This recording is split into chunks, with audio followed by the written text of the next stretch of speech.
Thank you, Chair. Good. I'll hand you back to Council for continuation. Council. Yes, thank you, Chair. Welcome back, Mr. Barry. Thank you, Council. I'm reminding you that you're still under oath. Yes. Yes. Before we went on break, we had just completed discussing the sales of phase 2.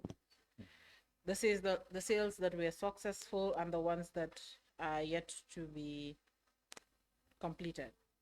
So I think we can now move to phase 3 of the sales. Like we did with phase 2, let's start with the ones that were completed.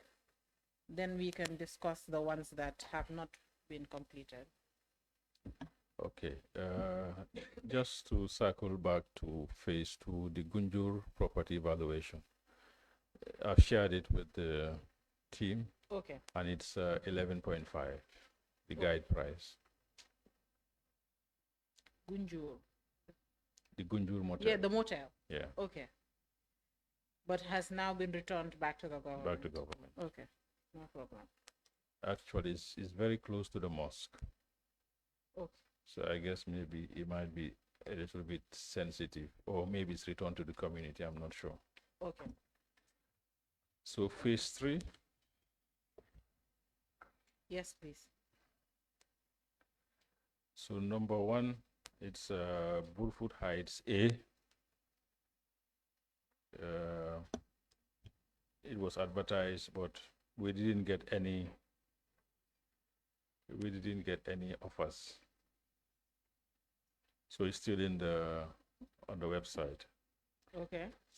Bullfoot Heights B, we had 3 bidders, 10 million, 7.15 and 6.5. The highest bidder was notified, but he withdrew, and because he said that he thought the property was Seaview. So we gave it to the second highest bidder, which is Lamin Cisse, the second highest bidder. It's okay. And Mr. Cisse was the second highest bidder. Okay. But it was still higher than the guide price. Okay. So it was offered to him. Okay. Canifing Garage. And he bought it. Did he make the payment? He made the payment, but he did request for it to be transferred to some other party, but it has not been, it's not completed yet. So is it because of the request, or what is delaying the transfer? I think it's payments that needs to be made by the new buyer. So I believe it is within the lands. The challenge is within the lands office. I think there are some payments that needs to be made. So essentially, Mr. Lamin Cisse is not the buyer. He bought it. Okay. He paid for it. He paid for the property, but requested that it should be transferred to somebody else. Yes. And who is this person? Binta Cisse. Okay. Yeah. All right. So what is delaying the execution of the sale? I believe there are some payments that needs to be made at the lands office. Some government fees, I believe. And that is what is delaying the transfer, yeah. Is it because Ms. Binta Cisse does not want to pay these fees, or what's the... I really don't know, but I can find out and let you know. Please, and did your council prepare the agreements?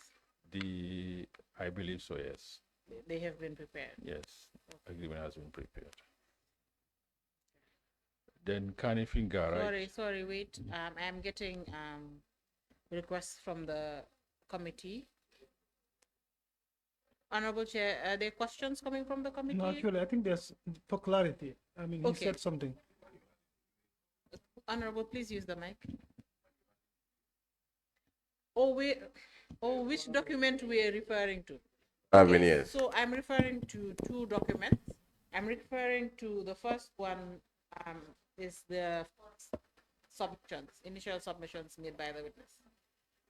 By the witness. I have it in a black folder, but yours is binded, I believe, in blue. The first one he submitted.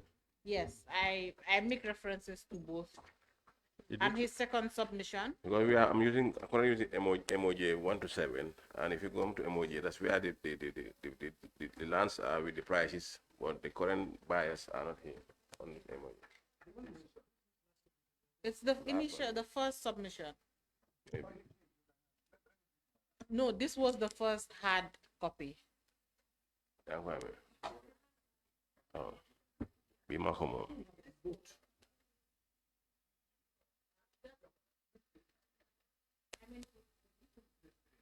But yes, it's, and the document is named Narration's Fate Property. There are 22 documents, sorry, 22 properties.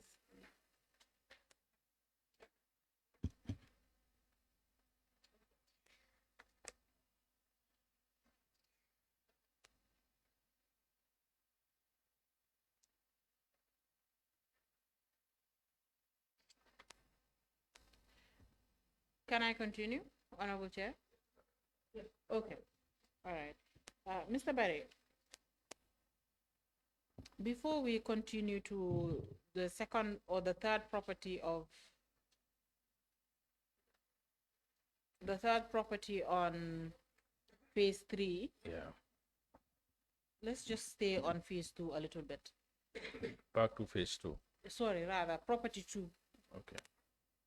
That's Bruford Heights B. Is you have a buyer or you have somebody comes submit a bid, but then when it comes to execution of the sale, they come to tell you that please put somebody else's name on the property, transfer the property to a different person.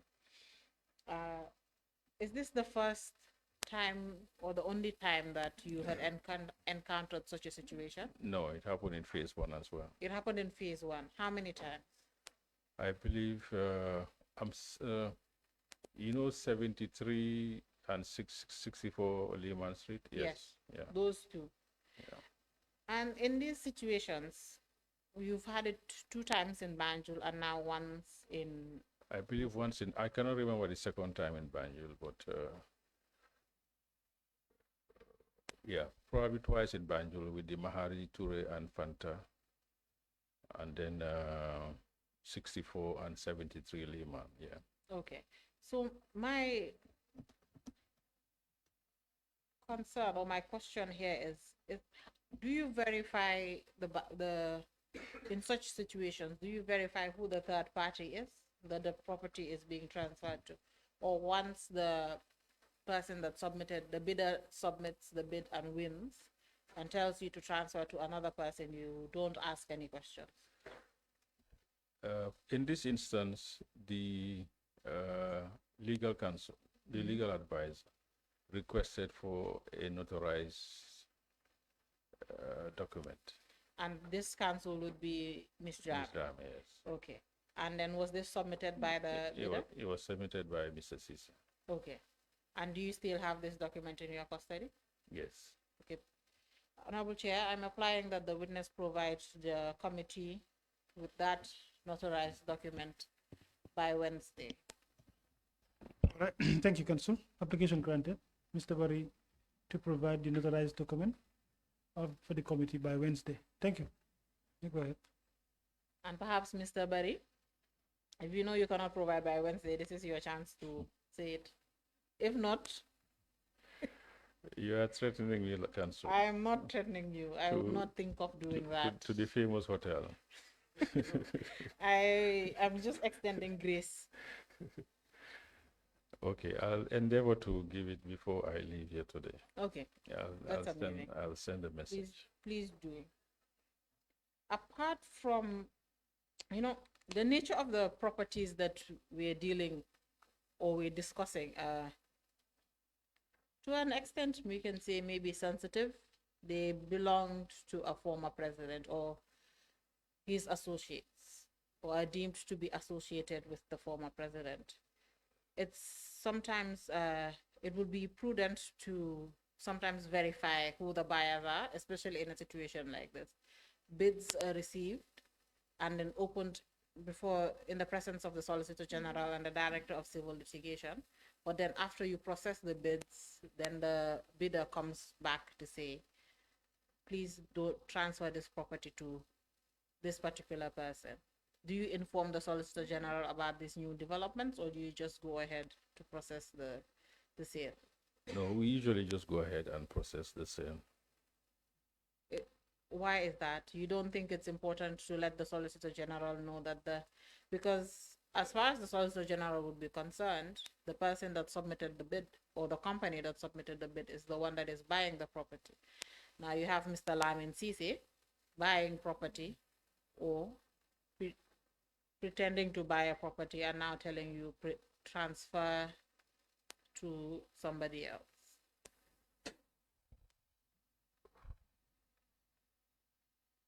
In terms of informing the Solicitor General then, well, thinking about it now, yes, I think it would have been good practice. But we thought that, I mean, if you've paid your money,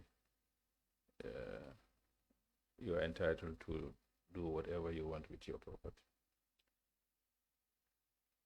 The reason I'm asking this question is it's important, especially for these sort of properties, to know that perhaps the ones that owned it or were associated with these properties are not coming back to get them, or perhaps public officers are not coming back, or their relatives are not the ones coming back to get these properties. No, I don't think that happened. Okay, Because, that's fine. yeah. Let's go to Carnifing. Carnifing, it's, I believe we only had one bidder. Okay. For 33 million, but he was asked to increase it to 33. He paid, but he couldn't. You mean for 31 and then increase it to 30. He asked him to increase the offer, so he increased it. That's way below the guide price. Yeah. About 8 million below the guide price. Yes. Okay. What happened? It's, it's not every time that you will. It's not scientific. Yes. And was the only bidder. But at the end, the occupants wouldn't leave. In Carnifing? In Carnifing, and then the money was refunded. Who were the occupants of Carnifing? The army. The army wouldn't leave. When was this sale conducted, or the process? When was it started? The deadline is 3rd of October, 18th of October. It says it was advertised with a deadline of 3rd December. Yeah, this is the 3rd phase, sorry. Okay. Yeah. And the occupants of the place wouldn't leave? No. But did the buyer take possession of the property? No, I mean... Are you sure? We had to refund the money. I mean, there's a lot of correspondence between his legal representative and the Minister of Justice. Okay. So my question still was the buyer at any point, did the buyer take possession of the property? No. Are you sure? Yes, I'm sure. Okay. Because they really wanted the property. They did? Yeah, because it's next to their head office, and I think they would have used it for warehousing. So it was, in terms of location, it suited them. Mm. And you said it was occupied? Yes, it was occupied. I think they were mechanics from the army that were repairing cars. Would it surprise you to know that that place is not occupied? No. Yeah. Well, I know that they were negotiating to be moved to MSA. Okay. So probably maybe they eventually succeeded. And would you be surprised to know that the buyer is still has possession of that place, is occupying the place? The buyer, after we refunded him, I'll be very surprised. Very well. We can move on. Let's go on to the next property.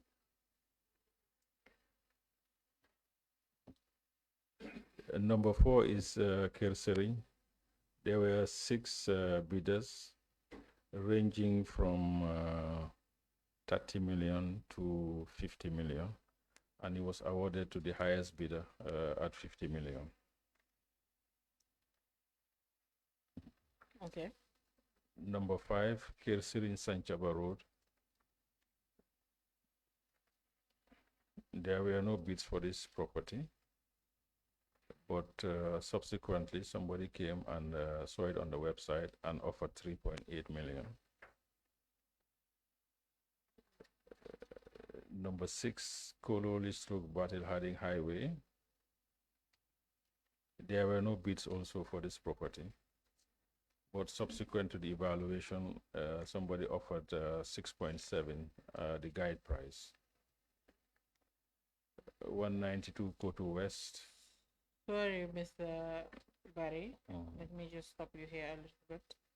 Kirsirin Senegambia, number 4. Yes. When you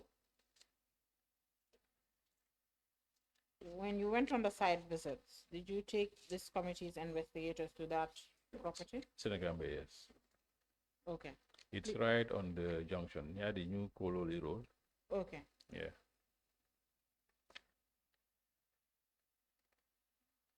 Okay, continue, please. So we are on number 7, 192 Koto West. There was no bid for this property, so it's still on the website. 188 Koto West, there was no bid, but subsequently we had a bidder for 2.8 million. 421 Koto West, there was no bid for this property. Should be on the website. Number 10, Palmarima Road. One bid was received for 4.3, but the person withdrew his offer. It was put back on the website as available for sale, and it was sold for 4.250. Sukuta Combo Coastal, it's not sold. Okay. There was a bid by Mr. Jara for 1.3, but he withdrew, and the property is still available. Is this property an empty plot of land? Yes. Okay. And the only bidder withdrew. So it's been put back on the website. The website. I'm not sure whether actually it is. Yes. It is an empty property, but if I look on the website, I'll be able to confirm. I'm not sure whether it's land or there is some property there. For 850 Salaji, there was no bid, but somebody made an offer and it was sold. Was it an empty plot? This must be an empty plot. Sinchu Alaji Garden.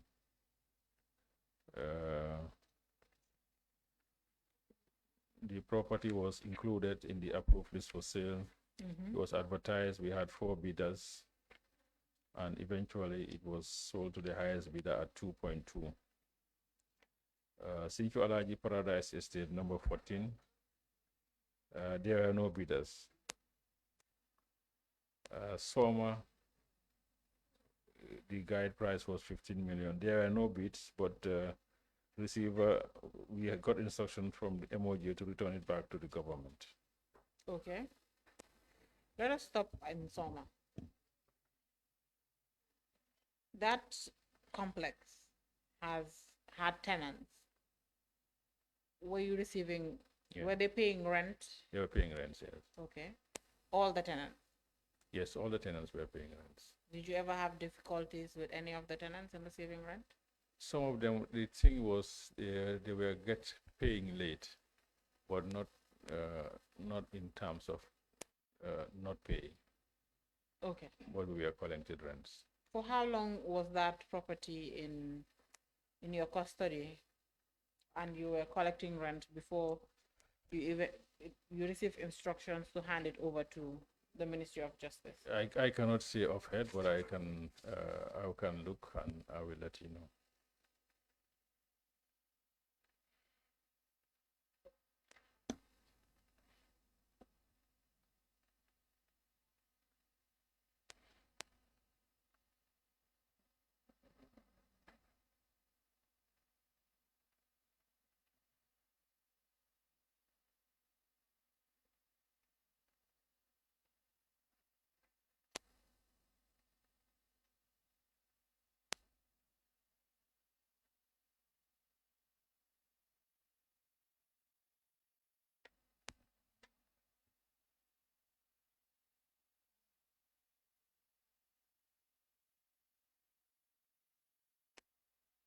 Mr. Barry, when did you first have, when was the complex first put in your custody? So this is phase 3. I will need to look at when we received the letter from MOJ. Okay. And when you received instructions from MOJ to take control of that property, did you find any of the tenants having outstanding rent payments? I cannot recall. So when you received instructions to take over the property, you started collecting rent from that day? I would presume so. I want a definitive answer, Mr. Barry. Okay, so let me look at what transpired. So probably I'll get back to you before we finish this session today on the Soma property. Okay, then let's move on from Soma. We will come back to it. Yes. Okay.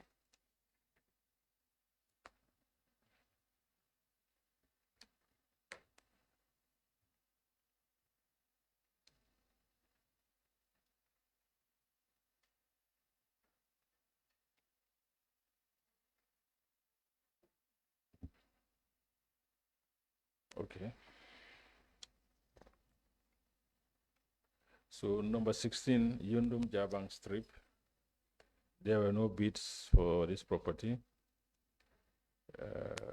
Bara, there were no bids also for this property, and it's returned to government. Now we have Chloro A, B, and C. They were all, there were no bids, and they were returned to government.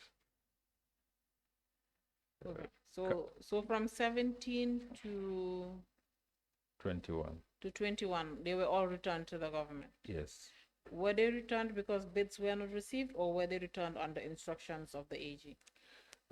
I believe they were returned on instructions of from the AG, but I believe that also some of them, like Chloro, I think it's probably the community asking for it, because it's where I think they were mining stones there. Okay. And then number 22? 22 was sold. Liberation Avenue, 34 Liberation Avenue. This is opposite the ferry terminal. Who was it? It was sold to? To Fanta Toure. Fanta Toure being the sole bidder. Yes, but was the Fanta Toure that bought property in phase 1? Yes. Or somebody bought and then asked for it to be transferred to Fanta? It's really a family. I think there's a brother and sister. Is that the same situation in Beaufort? I believe so, yes. A brother and a sister? Yeah. Okay.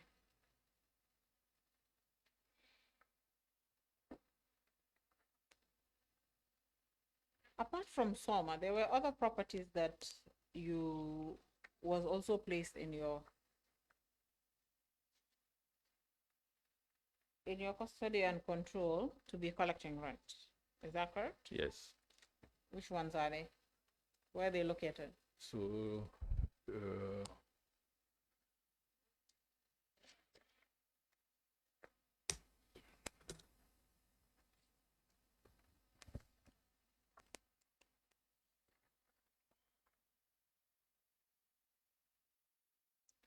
so there was a retail complex at Traffic Light and the Future Lake Building. Okay.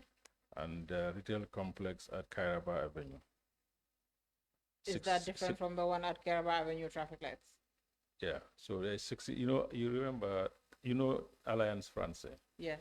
Opposite Alliance Francaise. Now there is a petrol station. It was sold at 441.75. Yes. So before that, there were some shops there. Yes. So you were collecting rent from those shops? Yes, we were collecting rent. For how long? Until before it was sold? Yeah. What was the duration between the time it was put in your custody and control and the time it was sold? It's the rental income, they're all analyzed to show when and who. Yeah. So the Well, other, offhand, you don't know how long you were collecting rent before it was sold. no, When the property was first put in your custody and control, were you told that it was going to be sold, but for the time being, collect rent from these shops, or were your instructions that just collect rent and then you received no, an offer? they were to be sold. Okay. Yeah. So in the interim, there were tenants there, so we were collecting rent as well. Okay. And apart from, please continue. You mentioned Future Like as well. Yeah, it was Future Lake retail complex opposite traffic light, which is the building, yeah, close to the traffic light, and then there is 16 Caraba Avenue and retail complex at Soma. In terms of rent, in terms of lease, it will be Sindola, the hotel. Okay. And are you still receiving payments for Sindola? Yes. And retail complex at traffic light. So the retail complex at traffic lights and Sindola are the only ones now that rent is being received. Yes, because the one at traffic lights is in the courts. Okay. There's a dispute in terms of ownership. However, no disputes for Sindola. Are you receiving the payments annually or is it done quarterly? Annually. The Annually. rent is annually. Okay. And yeah, it's annually. There were litigation issues that arose in Banjo when it came to sale. Did you face such issues again, apart from, of course, the property in Caraba Avenue traffic lights? Are you involved as a receiver, as a party in that suit? Which one? Caraba Avenue traffic lights. Is the receiver a party? Yes, the receiver is a party, yes. So did the suit commence after you received? No, before. It was before you were given control of that property. Yeah. But somehow, and now you've been added as a party. Yes. Okay. So Mr. Prong was a party before. All right. Yeah. And apart from Caraba Avenue, are there any properties that attracted suits? Caraba Avenue, Future Lake, maybe? Future Lake, yes. Apart from those two, no other lawsuits? No, I think it was Banjul. For the Kairaba Avenue, there is another property. It's called Trans-Sahara property, but it's a property that has never been handed over to the receiver. On Kairaba Avenue? Yeah. So the lawyer is going to court for those two properties, but it's only one that is with the receiver. So I don't know who the other party is. Okay, so these are the only ones that litigation is ongoing. Yes. Future Lake and traffic light. You were a party to the Future Lake suit. Yes. But you are not a party anymore, are you? I think it's still going on. Okay, but it's no longer in your control. Future Lake. Yeah. Yeah, but it's, I guess the No, I mean you as a party. Are you a party to the suit? Yeah. Okay. Because it's the original owners. They're trying to get it back. Yeah. Interesting.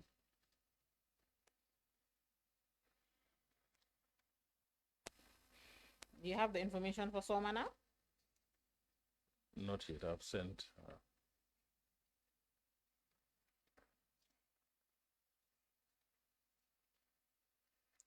I'm sure I'll get it before we finish today. Because Mr. Barry, I have here a series of letters. Series of? Letters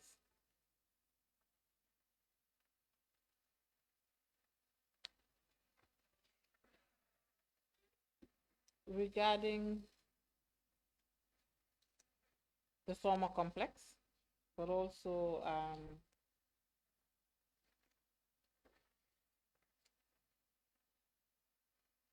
the Soma complex, but also Future Lake. But since you said you needed more time for Soma, perhaps let's discuss the sale of Future Lake. Was it open to bids, the bidding process like other properties, or did for Future Lake did you just receive instructions? Yeah, we received instruction to sell it to the central bank That's it. Did you do a valuation of the property? of Future Lake. Yes, I believe so, yes. there was a valuation done. The evaluation was done on Future Lake. When was Future Lake sold? In phase 2 or in phase 3? Because it's not reflected in the reports. It just shows that in your initial submission that Future Lake was sold, but in the phase, it does not say in which phase it was sold.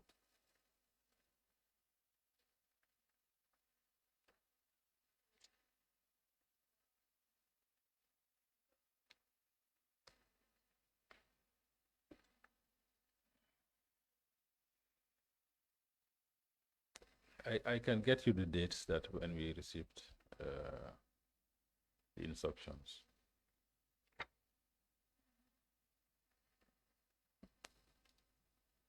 25th August 2021. Okay, then that would be phase 3. The Future Lake was sold in your submission in 2021. However, in your submissions, you did not include details about the sale process. For example, the letter from the AG instructing you to sell the property to Central Bank. No, we did. If you look at page 34 of the report, Okay. we've said the Future Lake building, the second paragraph, the Attorney General had written to the owner through their lawyers to pay the balance within 1 month. They were unable to honor the payment within the stipulated period and since written to the AG seeking an extension. The property was sold to the central bank for 100 million as directed by the AG. Who paid the legal fees here?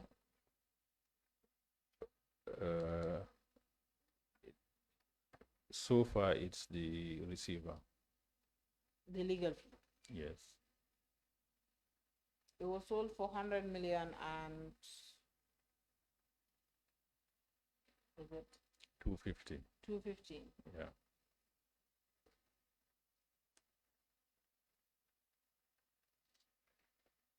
Can I go back to the Soma? Yes, but let's talk about Future Lake a little bit. Were they given transfers, a deed? Yes. They were. Central bank, yes. Was it prepared by the second Yeah. council or the first council? Second. The second council prepared. Yeah, Mr. Ahmed prepared it. Okay. Please continue what you were saying about Soma. Soma, yeah. There's a letter. The letter it's addressed to me, and it's dated 25th of August 2021, and it's saying letter of conveyance of instructions to hand over the following properties: Soma Shopping Complex to Ministry for Lands and Regional Governance, and to Busumbala Poultry Farm to Ministry of Agriculture. The subject matter refers, I am directed to convey the decision of the Ministerial Task Force Committee in charge of the implementation of the advanced findings of the Commission of Inquiry. During the committee meeting held on the 5th day of August 2021, and after due consultation, the committee have unanimously agreed to formally convey the task force approval for the transfer of the above stated properties to the respective ministries stated above. Based on the above, you are advised to liaise with the ministries concerned for the purpose of handing over and taking over the respective properties from the Office of the Attorney General. I believe these are some of the documents that we shared before with the investigating team. How many tenants did you have in Soma? You don't know. Yeah, you're testing my memory. I don't want to guess. Probably around 12. About 12. Yeah, these are small shops, and then there was Reliance. I think Reliance was the biggest. Reliance occupied the biggest shop. Yeah. But however, all tenants paid their rent Yes, at all times. at all times, and they were paying to. I believe they are.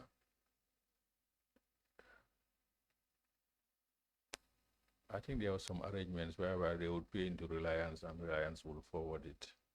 But I need to look at the mechanism that was in place.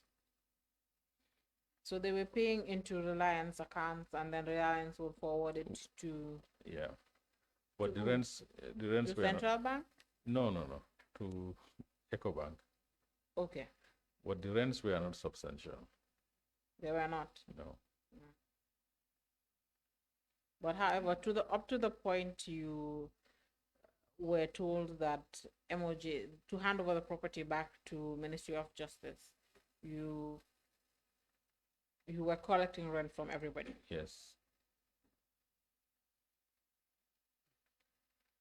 All right. But was it ever difficult to get the rent? Perhaps have delays. There were delays to the point you had to write letters. No. The problem of getting rents was in Future Lake. Okay. I think there were two delinquent tenants. In fact, they had to be evicted at some point. They did not pay Yeah, the rent. they were not paying. Very well. On the first day you appeared, or perhaps the second day, we did talk about the accounts in which the proceeds of sale and the rent were being paid into. The EcoBank account, and then which is the Dallas account, and the Mega Bank account for the dollar. And at some point, I did ask you, were you ever questioned, or did you ever receive written requests, perhaps maybe from the Auditor General, regarding these accounts? I think you started to provide an answer, but I told you that is the last thing I want us to talk about. Yes. Please talk about the auditing issues. So we work very closely with the Office of the Auditor General. Mm-hmm. So in the beginning, they would ask questions, and the questions would be directed to the Accountant General. The Accountant General. The Accountant Okay. General. And What then sort of questions were these? probably there will be queries Okay. or asking for information. And then the Accountant General will now ask the Office of the Attorney General. Please continue. And then they would, at the Office of the Attorney General, will now get in touch with us. So there was a lot of, as you say, loss in translation. Between In between, by the time it comes from out of the Office of the National Audit Office to getting to us. So I think there was, at some point, there was some query at the National Assembly. And we sat around and we discussed what the issues were, and it was sorted out. But then during discussions with them, I detected that there was some lack of understanding of what my role was. okay. So I took it upon myself to meet with the Auditor General, or the then Auditor General. And I told him, look, I am the one responsible for this receivership. Why don't I work with Sorry, your... let me just stop you for a quick question there. Where did you have this meeting with the Auditor General? in his office? Okay. All right. Please continue. So I told him, look, why don't we work directly with your staff so that we explain to them the process of what we are doing, so that it makes it easier to audit. So from that time, we would work directly with them, and if they have any queries, they would ask us. And even to this day, we work with them very closely, including giving them the bank statements. They have access to all the bank statements, and they ask questions. They do their own analysis. So the confusion was,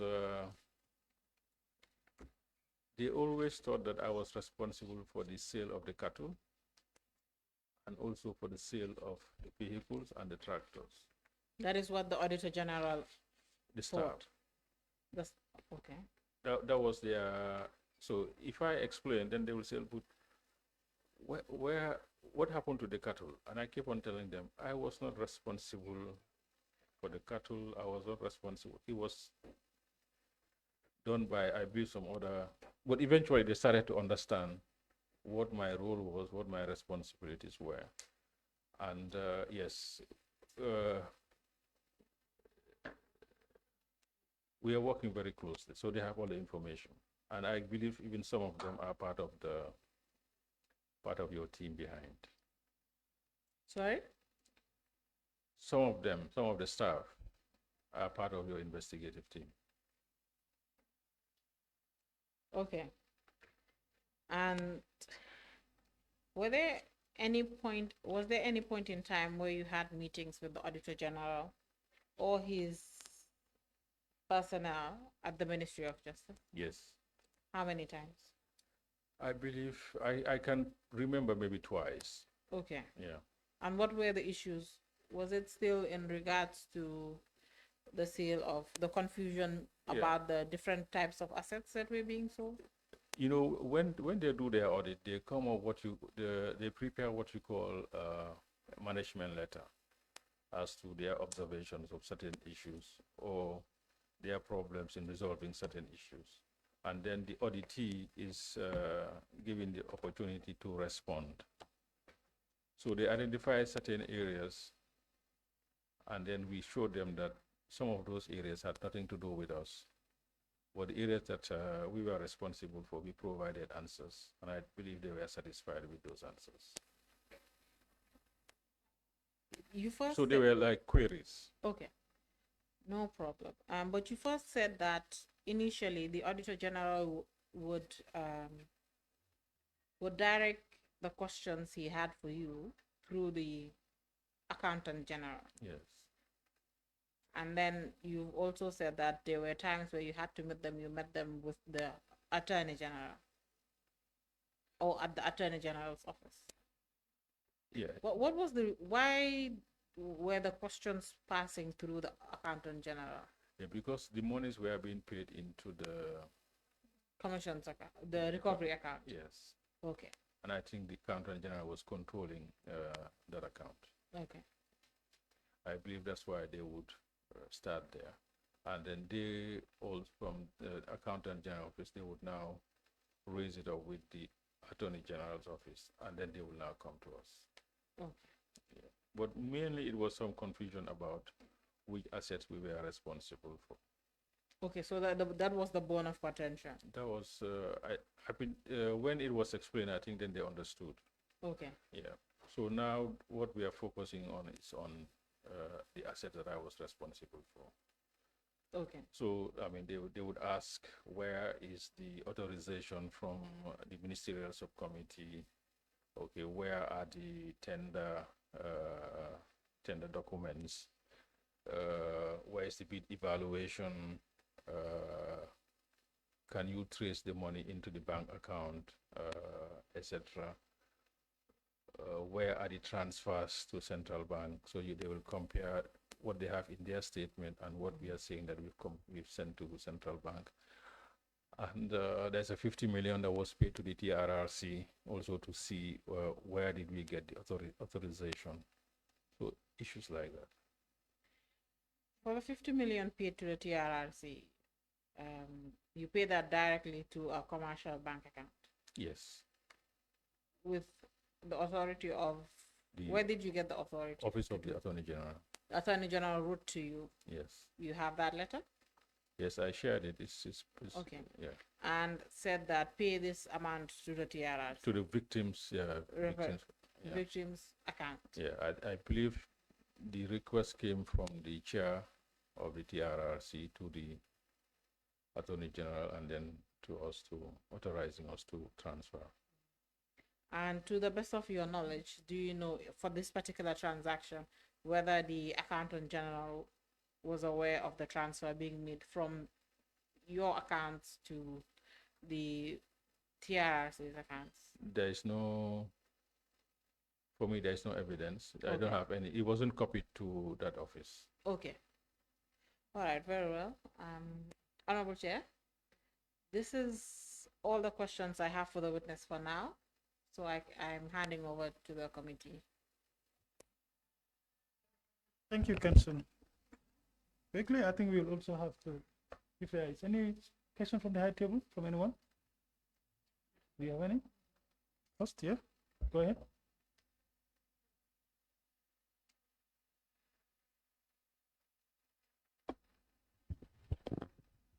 Thank you, Mr. Barry. Mr. Barry, my first question is about number 78A.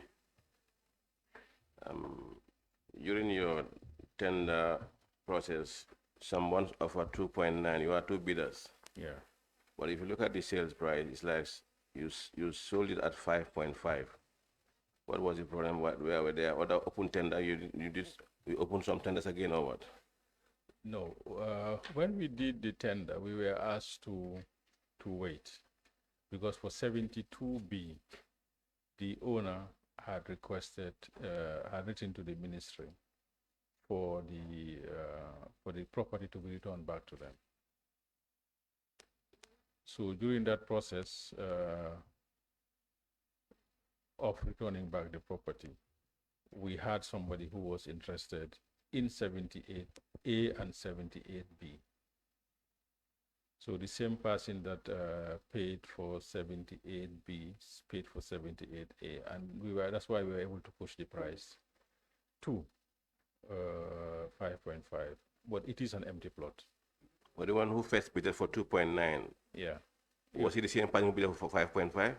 No, it wasn't. You know, you are not obliged to take the highest or the lowest bidder. No, I'm just asking because I'm about tenders. What I'm asking. And the other thing, when it comes to your reserve price, the guide price. The guide price or the reserve price. Let me. The time you call it the reserve price. Your guide price that you use. Do you normally paste it when you're advertising? Do you normally make it open? Yes, it was very transparent. In the website, even if you look at the website now, you will see in the properties that are advertised, you will see the guide price there. That's where my problem is. If you put that price on your advertisement, you're not going to restrict others to offer more than what you have shown out. No, you can see the results. For example, if we take Kololi Junction, the guide price was 40 million. The sale price was 50 million. But if at all there was no guide price, we would have different offers more than that. No, I doubt it. Because if you look at the other prices, some will offer 500 on top of the guide price, and then they are giving the offer. That's why we have the guide price is an indication of the price. So if you get 10%, 10% below, 10% above, I think you're fine.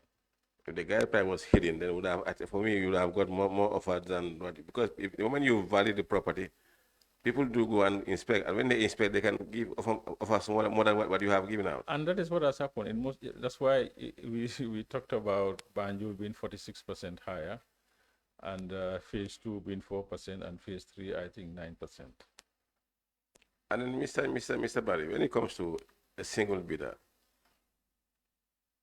do you normally sell the property or do you wait for other bidders to interest bidder when they disclose? You know, usually they don't know it's a single bidder. No, when it comes to you, when it Yes. comes to, I mean, if you look Yeah. the opening, you Yeah. have only one bidder who bidded Yeah. for an amount. Do you normally proceed with the selling or do you normally wait for? If the offer is reasonable, if it is close to the guide price, we tend to accept it. However, if it is below the guide price? If it is below the guide price, we encourage you to meet the guide price, which is what happened in number 16 Kairaba Avenue. So I believe he offered 41.3 and the guide price was 41.75. So we encourage him to come to 41.75 and he agreed. You call him for negotiation and he agreed. Yeah. Was that the only time that one happened, or it happened in several occasions? So several occasions. And what do you normally do? So if you express interest and you make an offer and it's close to the guide price, so we just call you and say, look, can you come to the guide price? And most of the time, for example, the ones that I've mentioned in phase 3, where there were no bidders and some people came afterwards after seeing on the website. And on coming to the same page, I've seen guide price and also market value. What's the difference? It's the market value that we take and then we name it as guide price, because as we say, value, it depends on willing buyer, willing seller, and where you agree. But there are certain instances where you have the guide price at 15, for example, 15 million, the market value at 15.8. Let's give you an example where you say guide price 7 million and then market value at 6 million. There's a difference of 1 million. So can you help me and enlighten me on those things? I guess what we are trying to this say, was a summary on your own. So what we are trying to say that it's a range. So if you have an offer between this amount, it's reasonable to accept the offer. So if I told your guide price was 7 million and I offered 6.2, will you accept the 6.2? It depends on a lot of things, but if you are the sole bidder, we will negotiate with you for you to come up. And if you, the tendencies you would go up. But if I insist on my price, what will you do? If the gap is too big, we will leave it on the website. But the tendency is really, we've agreed with most of the people that have come directly.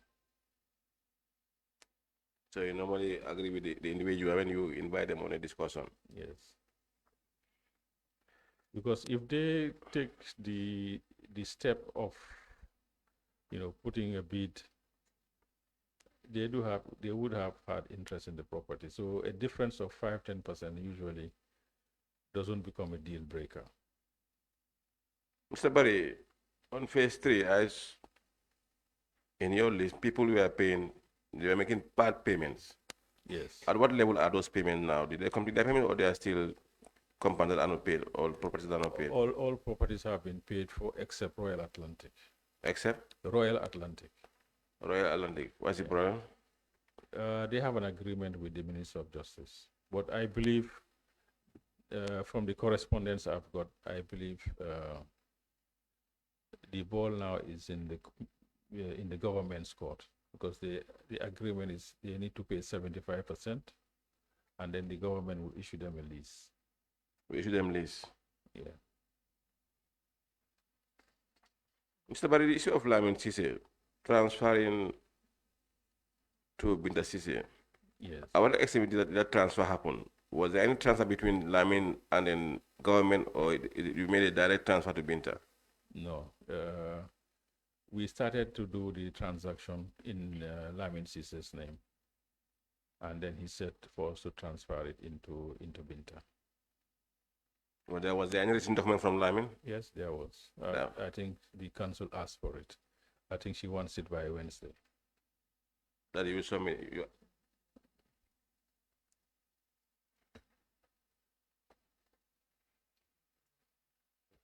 Yes, I mean, Thank you very much, Mr.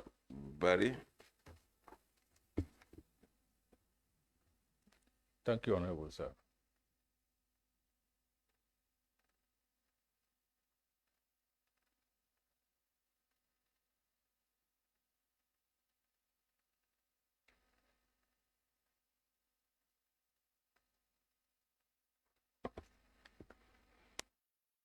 Yes, I mean, on the same Binta and Lamin, Mr. Barry, Yes. who made the payment? Was it Lamin or Binta? I don't know, because it was paid directly into our bank account. It was paid directly into your bank account. Yes. But Mr. If it was paid into your bank account, the transfer is very clear from who to who. Not necessarily. If it is The one who is depositing. we can look at the deposit and see who paid. But it doesn't necessarily, because you can ask your. Yeah, I understand. Yeah, I you're understand. in But the business, I understand yes. in the field. But Yeah. was it? I mean, an internal transfer or was it a bank-to-bank transfer? Because it's a bank-to-bank transfer. Not if I told you go with cash, it's going to be it might be in that form. But if you transfer from your own account, it's clear indicates from where it comes from. Yeah, we can look at the payments, how they came in and who paid. If it is cash or internal transfer or interbank transfer. Yeah, but I thought there was no deposit. It was not cash deposit, but in the bank transfer. Then that one we would have known from where it comes from and then who did the payment.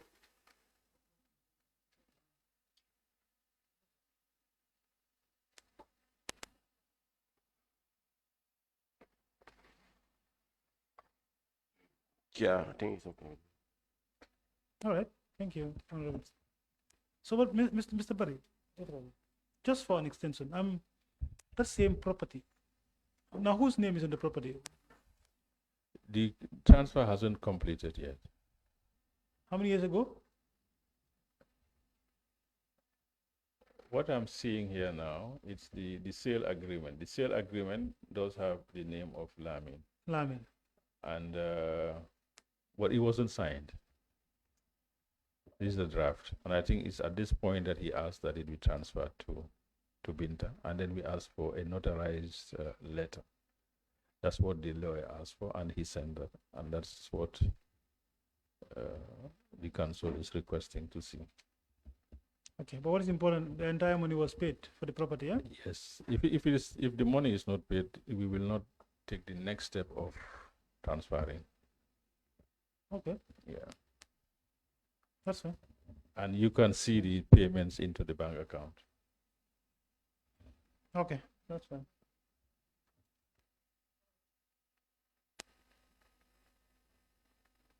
Mr. Barry. Mr. Barry, when it comes to this land valuation, how many valuers did you have? I just appointed Mr. Jones, and we just stayed with him. You say Mr. Jones, that's Francis. Yes, Francis, Mr. Francis. Yeah, that's his good. I guess everybody knows. I mean, he's well known. Yes, yeah. Yes, Mr. Barry, I just have one question. When did Lamin made this request for the transfer to be done in Binta's name? Okay, I mean, your timing is perfect. I'm just able to see the correspondence from him. It says here 5th of October 2021. Sorry, that's the wrong email. Not that one, sorry. Let me just check.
He sent it 22nd.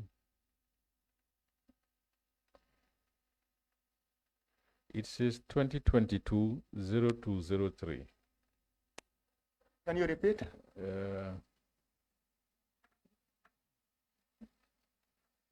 Sorry, Mr. Barry. Can you repeat? Yeah, it's signed 02/05/2022. 02/05. 2022. So what I'll do, I will just send it to the team and they'll print it. What is signed on that day? That's what I want to know. What is My question the content?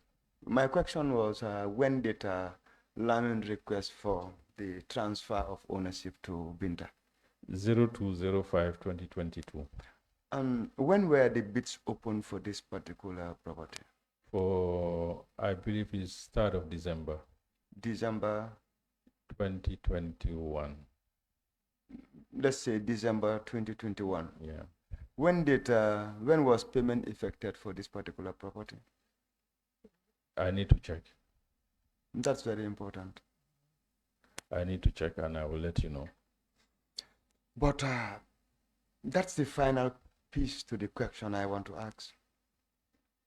Now we know when Lamin transferred the property to Binta. We know when the bid was opened. The only missing link is when payment was made. Yeah, okay. So that we can know. Is there any possibility that we can know that now? No, it's not there. Probably if you give me half an hour, I can get them to check and get back to me. By that time, you'll be done for the day. That would really be a surprise. Okay. Thank you, Mr. Barrier. Okay, so I'm going to send it now. So your Wednesday deadline, it's out. Yes, but the information the honorable member just requested for, it's still needed by the committee. So we will get that. I mean, you said 30 minutes, so. I can certainly be today, Yes. Mr. Barry. The one that is just requested. So let's say tomorrow, by tomorrow. You're that I pushing don't, the 30 minutes. No, so that I do not stop us from. Can I make a point, Mr. Barry? The main reason I'm interested, or we are interested in knowing when was payment done, is to determine who actually did the payment. So you want to know who made the payment? No, and the it's dates. not from your point. Not from your point. But maybe perhaps I can ask you this question. Who is this Binta Sise in question?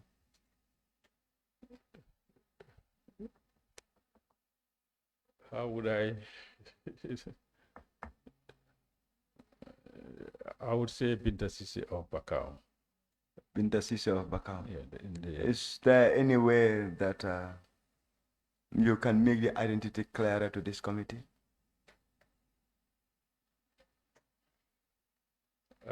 Can you guide me, please? If I had known, I wouldn't ask the question. Yeah, I mean, I'm asking for guidance here. You see, Binta Sise of Bakau is what the Mandinkas will say, Wula Taman Seri Jambakatan. You'll have a lot in the forest. Yeah. There could be a lot of Binta Sises in Bakau. That's why we are asking for much clarity here. Was there any previous place that she used to work where she's well known or something? Yes, I mean, I heard in the testimony, well, my Mr. Honorable Jame saying that I worked in Standard Chartered Bank as chair together with Binta Sise. No, Mr. Barry, that's not the response. No, No. That is what I don't want. I want him to probably respond directly to the question. Do you know where he worked before? yes. Just to describe. Yeah, please. So he used to work for Standard Chartered Bank, yes. Standard Chartered Bank. Which year was that?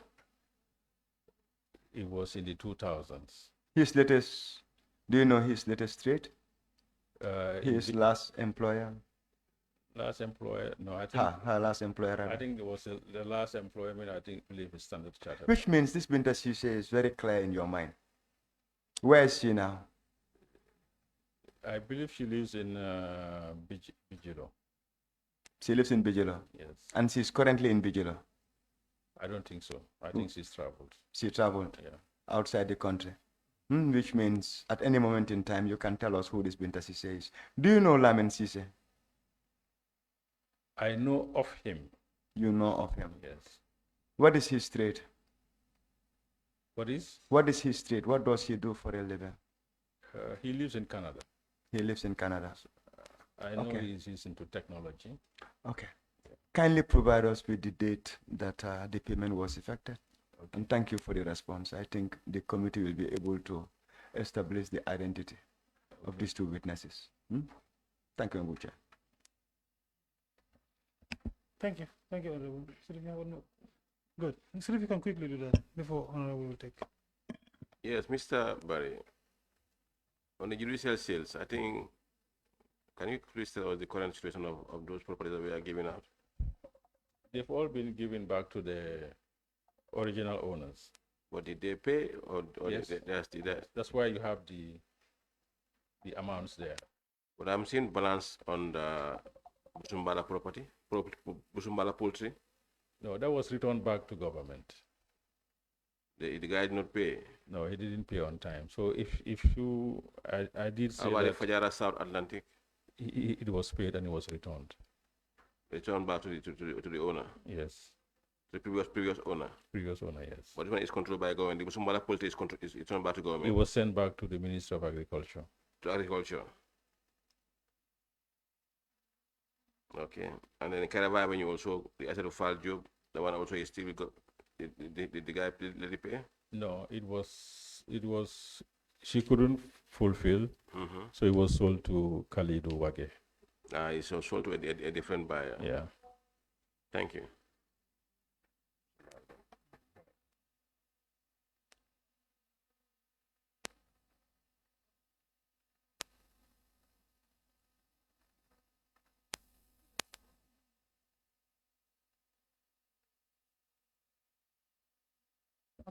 Honorable Jammeh?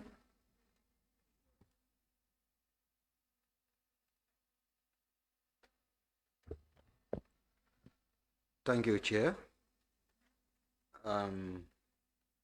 Thank you, Mr. Burry. I just want to seek for few clarities on future leg. And if I may ask, who actually paid for the legal fees for future leg building? Just for clarity, because I heard you responding to the council earlier.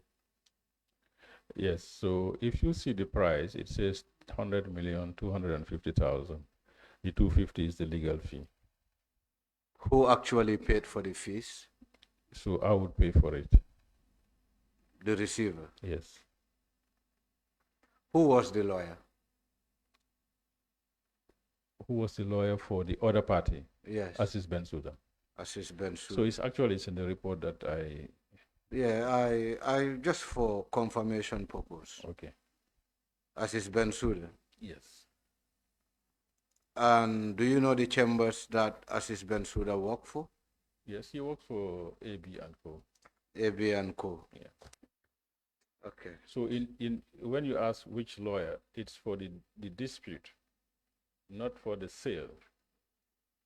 It's for the dispute. It's for the dispute. So meaning there was also a separate lawyer for the sales? No, the lawyer. Or just for for the sales, the lawyer was Miss Drame.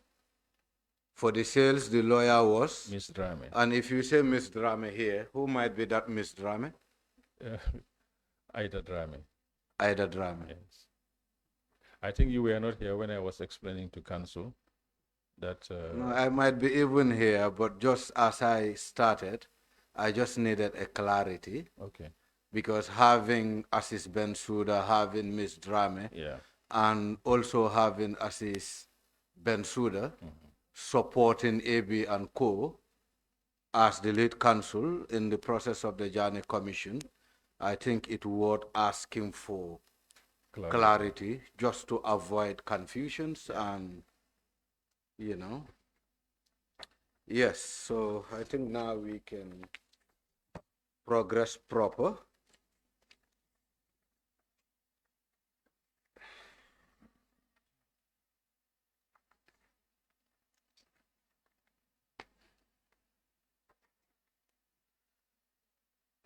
I just want us to look at plot number 13 of Brufut Heights. Number 13, yes. Number 13, which was unsold, right? A property that is unsold, under whose management is it? It's still with the receiver, but if you go there now, you'll find the police.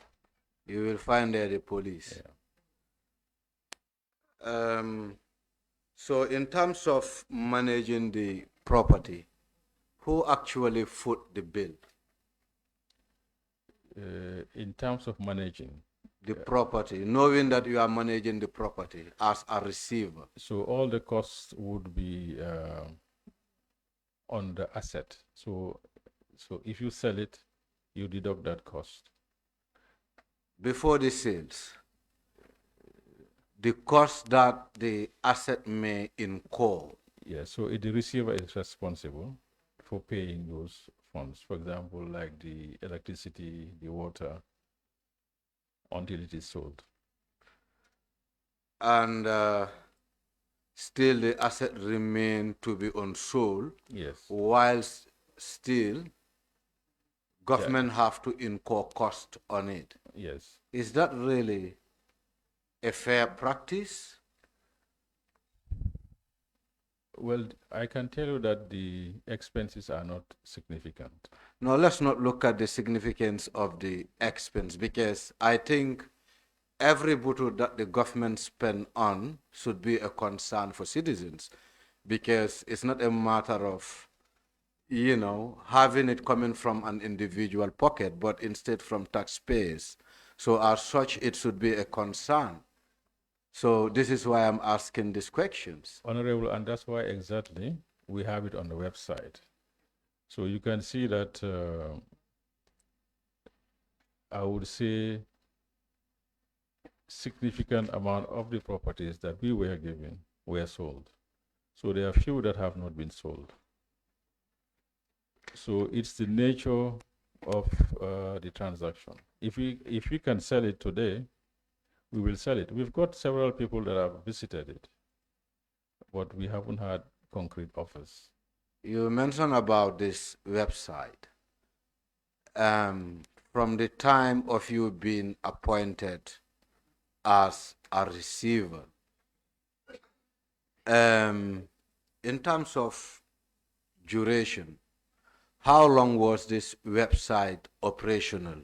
And at what point in time was it not operational? If you can distinguish these two, because that would also determine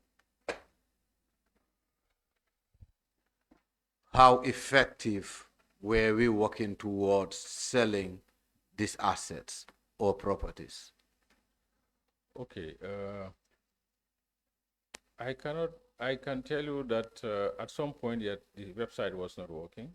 It was not working. But I cannot tell you exactly for how long. And at some point, really, the exercise was not moving as it should move.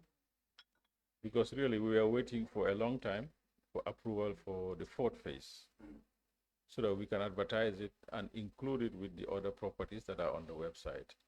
But we still haven't got approval for the fourth phase. Who controls the domain of this website? And will it be right to say the website was only reopened when this special select committee was initiated or constituted? Just before. Just before? Yes. Before the public hearing or before plenary?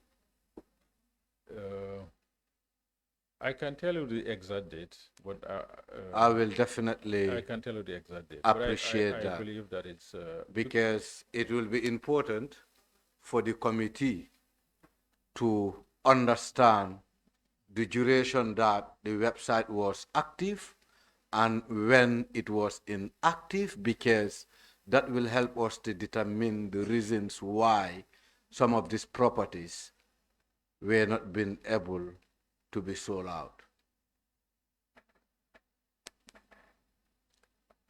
Knowing I will we give were not resorting to I- newspaper advertisements. yes, I will give you the dates.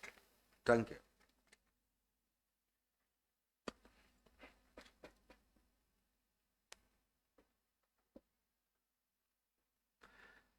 Okay.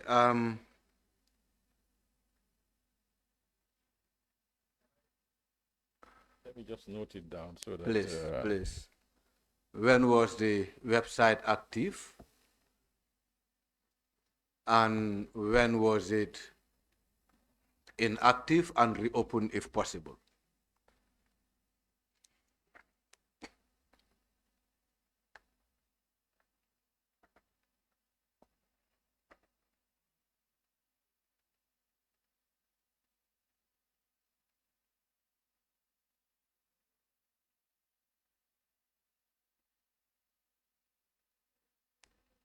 okay.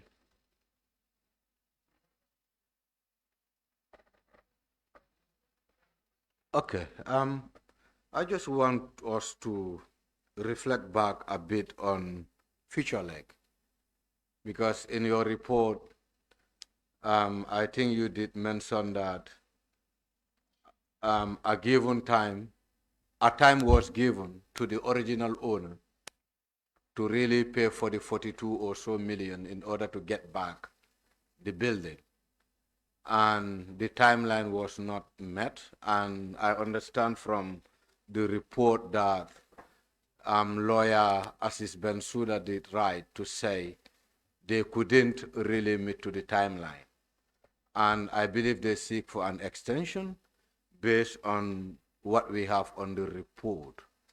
Who actually directed for Future Lake Building to be sold out to the central bank? Was there any specific individual who may influence the sales of Future Lake Building to the central bank? The directive was coming from the ministerial subcommittee. The directive was coming from the ministerial subcommittee. Yeah. Who were the then ministerial task force committee? Because it will be also important to establish who were the then members of the ministerial task force committee.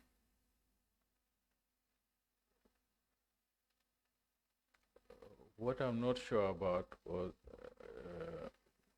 let me look at the date. Please, Yeah. because I don't also want to mention names.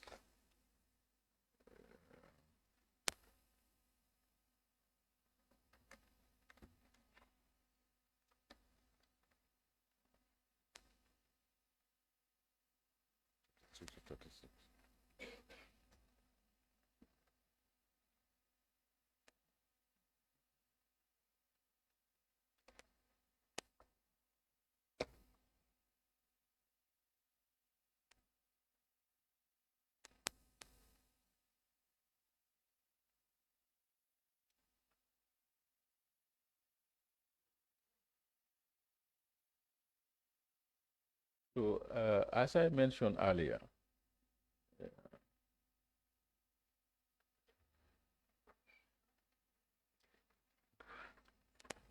Council, do you have the letter from the Ministry of Justice requesting us to return to sell the asset to Future Lake? To central bank or to Future Lake? The Future Lake to central bank. Okay. It's part of the documents that we shared. When, because what I have with me here is your communication to central bank about the AG's approval. What was the date? Hold on a minute.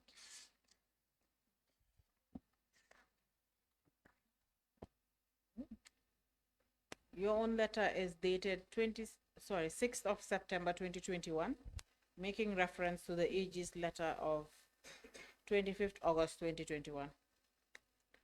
So it would be the ministers who were in position. It would be the Minister of Justice, Minister of Lands, Minister of Tourism, and Minister of Agriculture. Okay. The letter you receive, who actually signed for that letter communicating for the shift of seats? Usually it will come from the Director of Civil Litigation. Civil litigation. Yes. So meaning it were the Ministry of Justice Yes, who were actually leading the communications for this. for this. Yes. Then will it be correct to say that it was not a communication from the Ministerial Task Force Committee, but instead the instructions comes from the Minister of Justice? Looking at the letter and looking at the author of the letter. Okay, so let me read the letter. Kindly do, please. The letter is dated 17 November 2021. Proposed purchase of future lake building by the Sorry, sir. Mr. Burry, can you also read from the address? We want to know from which address the letter emerged from. Attorney General's Chambers, Minister of Justice. The above subject matter refers, please. I am directed to write and convey cabinet approval for the sale of the future lake building at a cost of 100 million during its meeting of 1st and 2nd November 2021. Based on the above, you are hereby directed to contact the management of the bank for immediate payment of the approved sum. Mr. Burry, how should I even put it? Will it be correct to say that communication never emerged from the Ministerial Task Force, but instead it emerged from the Ministry of Justice? Looking at the address and also the one who signed for that letter? Well, I guess we need to look at the contents. No, before the content, we need to look at the address. It's because in a situation you are supposed to respond to that letter, you wouldn't address it to the Ministerial Task Force Committee. You will address it to the AG's office. Yeah, you know, we discussed this before. I never had direct dealings with the Ministerial Task Force. So all the dealings were communicated through the Office of the Attorney General. So he was the person, he was the interface between myself and the Ministerial Task Force. So whatever they decide, whatever they discuss, I get the communication from the Office of the Attorney General. Yeah, Mr. Barry, I understand from when you were appointed, communications were coming from the MOJ. Yes. Right? However, in between, responsibilities shifted. Let's say from MOJ to the Ministerial Task Force. And looking at how the Ministerial Task Force was constituted, it involves different ministries, from the Ministry of Agriculture, Lands, Tourism, and MOJ. So, my point here is we should be able to distinguish the Ministerial Task Force and MOJ. And I will appreciate if you can help us to distinguish in between these two structures, more especially in terms of communications and also authority to act on. I repeat my question again. The authority to sell future leg to the Central Bank of the Gambia, where does the authority emerge from? I just read that out. I knew you read it out, but it seems confusing, looking at the address of the letter and also the content. And if you don't mind, with the chair's permission, I will ask you to read that letter again for our understanding. All right. Chair,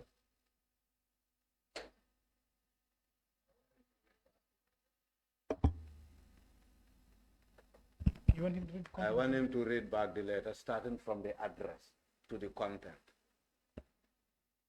All right, that's okay. That's the request. Granted, Mr. Barry, you can go ahead. so the address is, the letter is emanating from the Office of the Attorney General, Ministry of Justice, and it's dated 17 November 2021, and it's addressed to me. And the title is Proposed Purchase of Future Building by the Central Bank of the Gambia. And it says, the above subject matter refers, please. I am directed to write and convey cabinet approval for the sale of the Future building at a cost of 100 million during its meeting of 1st and 2nd November 2021. Based on the above, you are hereby directed to contact the management of the bank for immediate payment of the approved sum. I think now it is even simple. It never said, I am asked to convey the Ministerial Task Force Committee message, but instead it said cabinet.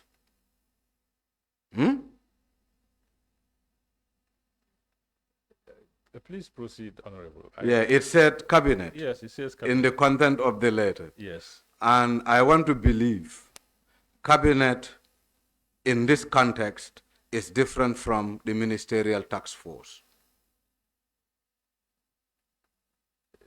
The cabinet contains the ministerial task force as well. It contains the Ministerial Task Force. Yes. Give us a clarity on that, because my understanding on cabinet would be the executive. The cabinet means the entire ministry. The Yes. entire Yes, executive. including the task force members. The task force members forms part of the cabinet. So really, you need to help me. Where is this going? I mean, Where is this going? what is okay. If you help me with that, then No, I probably- will. I go straight. Yes. Where I am heading to is, I want to know, or the committee wants to know, where the authority emerge from. Okay. But this one is very clear. No, it's not still clear. Maybe we should ask the other members. In my understanding, in my personal understanding, it's not clear, but we can leave it as it is for the committee to really yield on it and also come up with their recommendations. But for me, I want to understand that this authority emerged from the former Minister of Justice. If I can From the take a former. step But in. this is November 2021.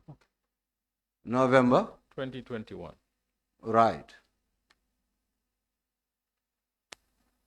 If it is November 2021, Was the former Minister of Justice there? He was not. but before the letter, was it? Okay. So you want to tell me this transaction happened when the current Minister of Justice is in office? That's what the date is indicating. Okay, we will get there. Don't worry. That's fine. So just for clarity, Honorable, with the issue of the ministerial task force and the issue of cabinet, I know both of you understand what cabinet means. The ministerial task force forms part of the cabinet. These were a set of ministers that identified to be responsible of certain tasks regarding the disposal of the assets. So I think that was it. The Minister of Tourism, Minister of Lands, and then the Justice Minister. And agriculture. And agriculture, yes, exactly. So that was the the composition. Of course, the chairperson comes from Minister of Justice, I know. Yes. So yeah, that was it.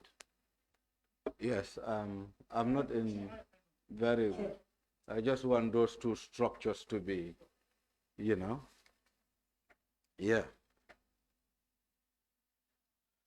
I also want us to look at 300 Bruford Gardens. It was sold, and my understanding is the buyer couldn't really have access to this property. I believe he has now. You believe he has now. Mm. When did he has access to this property? I cannot tell you. Yeah, but I think the last time that you visited there with the team of our investigators, it was clear that the buyer couldn't have access to this property. Wrong or right? It was occupied by the PIU then, which was not even long ago, about a month or two. Yeah, but I believe that he has access because he hasn't come back to say that I can't get access to my building. He didn't come back to me as a receiver to say that I've paid this amount of money and I cannot get access.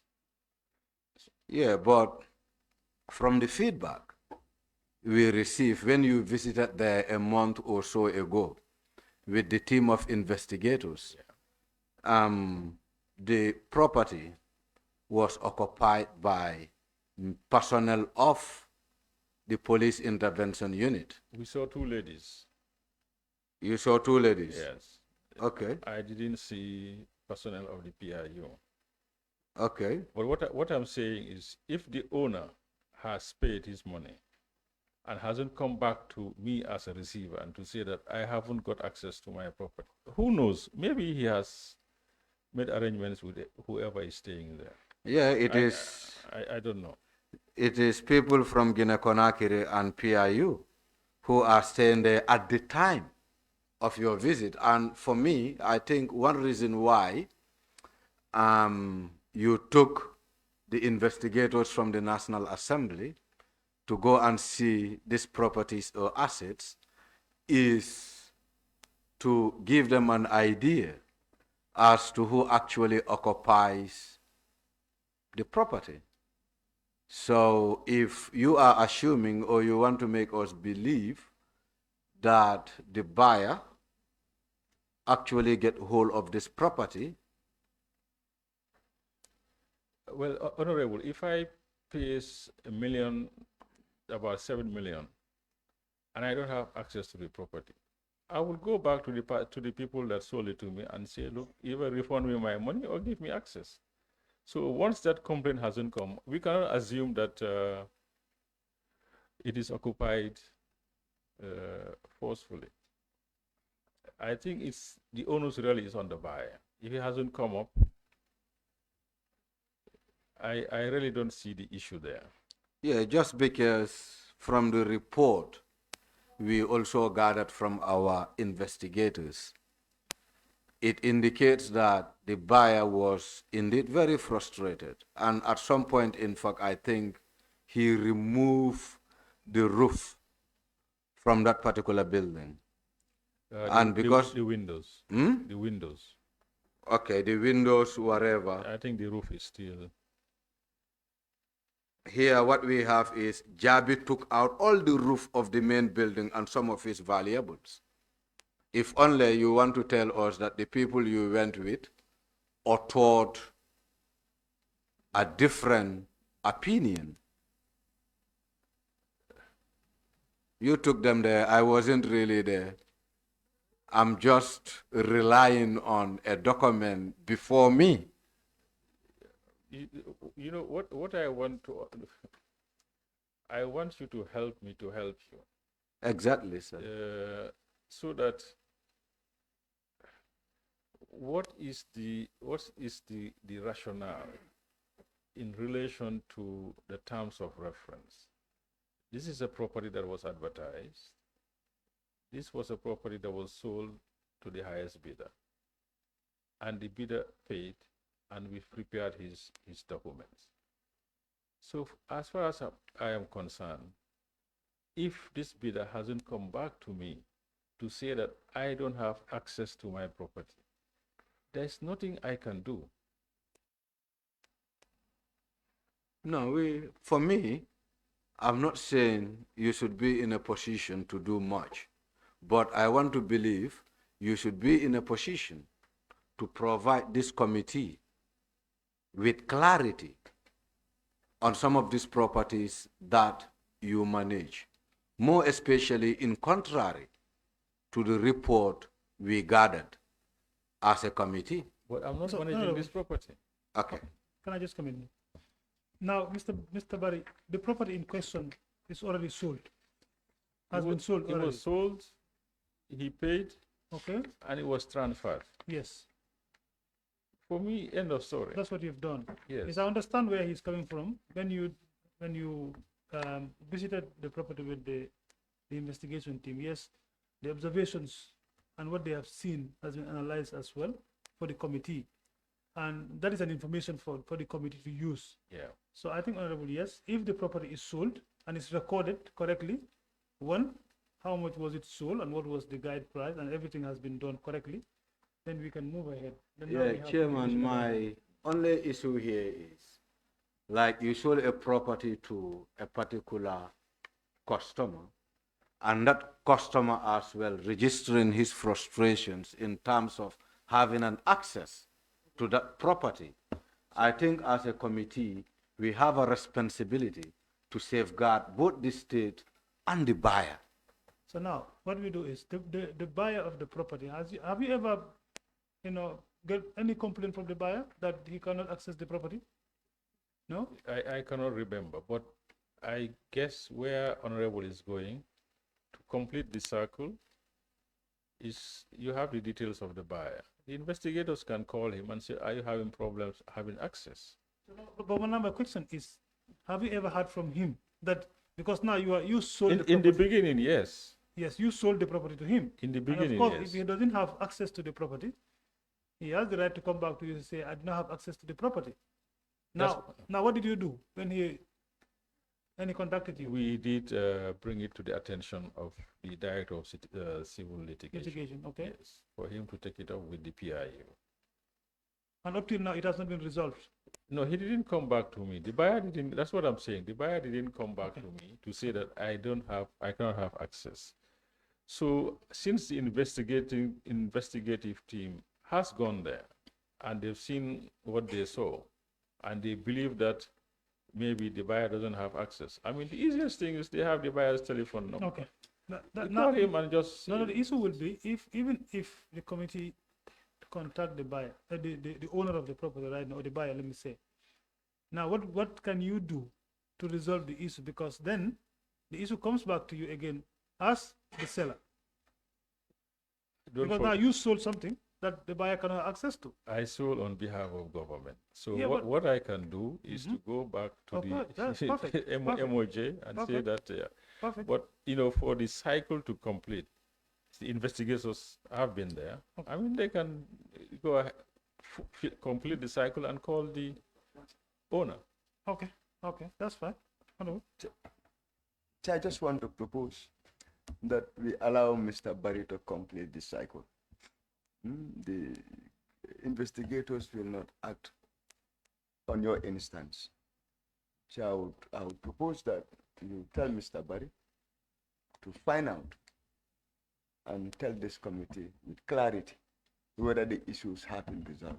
And that will really answer the questions Honorable is bringing forward. Okay. All right, that's fine. I think that's a good All right. proposal. Yes. I'll call him and then I'll Perfect. report. Yeah, I was in fact going to get to the same point because the receiver himself said when the matter was lodged to him, he engaged the civil litigation department for sanity. But then he is not in a position to tell us what was the outcome of when he engaged the director of civil litigation on this specific matter. However, we can Proceed. Yes. proceed after. No, just so you can provide the information, call and confirm, and please you can let the committee know about what happened next.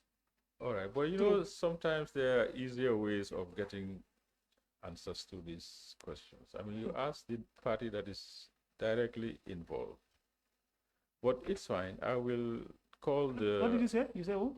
Who is The directly party who was directly involved, that is the buyer. no, not the buyer. In this case, if I've reported to the Minister of Justice Yes. and you want to know what happened, probably you ask, in this instance, No, no. The information to resolve the issue is for you, and of course, MOJ. We want to know. We want to have an information so that because now we are investigating on the sales and disposal. Now something happened. We just want to be sure that it has been resolved. it will be done. Perfect. Thank you, Mr. Barry, for the reassurance. Now, I want us to look at these properties at Yarambamba being labeled as unsold, like property number 83, 85, 86, 88, and 89. I just want you to yield on these 4 or 5 properties. Why are they not sold, and why are they still occupied? Or why were they occupied by other people? Okay, so let me read that part of the report that I read earlier.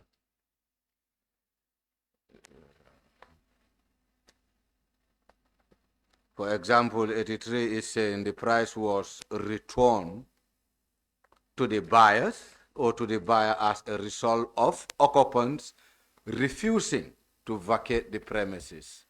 I will read one after the other Please. so that it is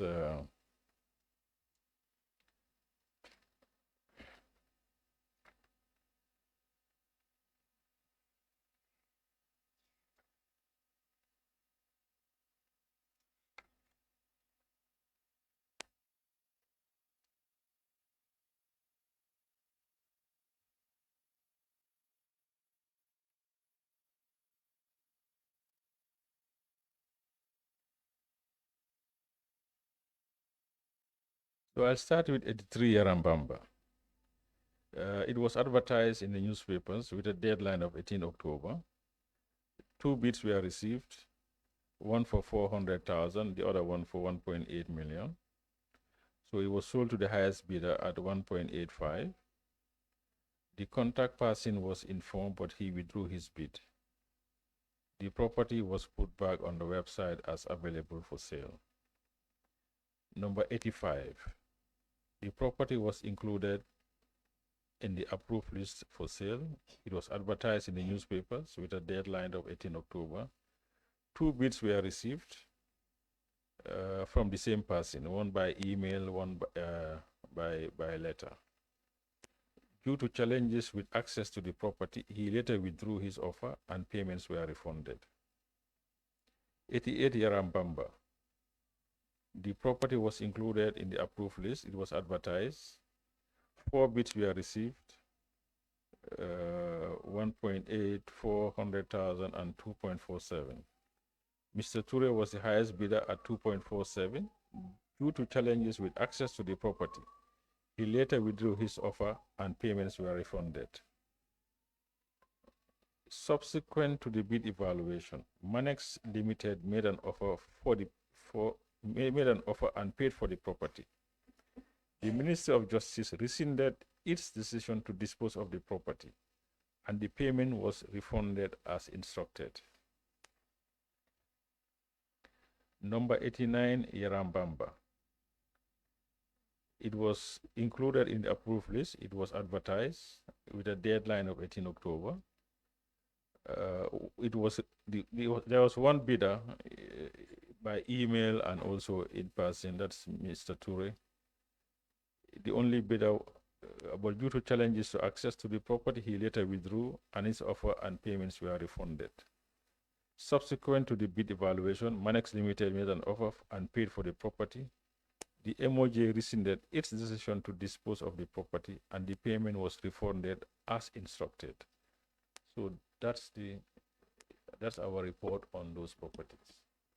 So, you know, in between the Ministerial Task Force and MOJ, we are now getting to understand that these decisions were not emerging from the Ministerial Task Force, but instead from the Ministry of Justice, according to what you just read, in terms of rescinding certain decisions by MOJ as per the document you read just now.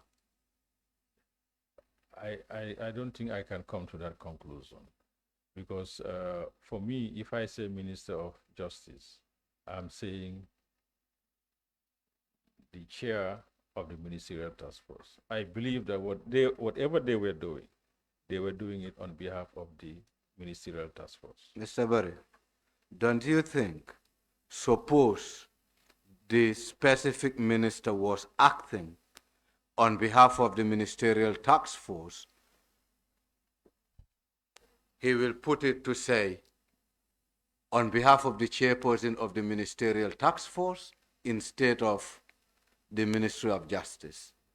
We just need to get these facts right. No, I mean, you are asking I don't me- want you to draw any conclusion here, because you were directly working with these people and you were taking instructions or authority from these individuals or from these offices that you were acting upon.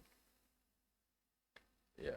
For me, my assumption is the Minister of Justice, as chair of the Ministerial Task Force, whenever they interact with me, whatever they were doing it on behalf of the Ministerial Task Force. Kindly read 89 back for us and just listen to yourself. Subsequent to the bid evaluation, Manex Limited made an offer and paid for the property. The MOJ rescinded its decision to dispose of the property. There, sir. Stop there. It says MOJ rescinded its decision, not the Ministerial Task Force rescinding its decision. We have to rewind back what I said. I said from the beginning, whenever I interact with the Minister of Justice, wait a minute. No, wait a minute as well. Mr. Barry, Can I? it shouldn't be about what you think or what I think. It should be about what is written in black and white. We cannot really change that to our personal perceptions, if I may be right. Can I just come in here?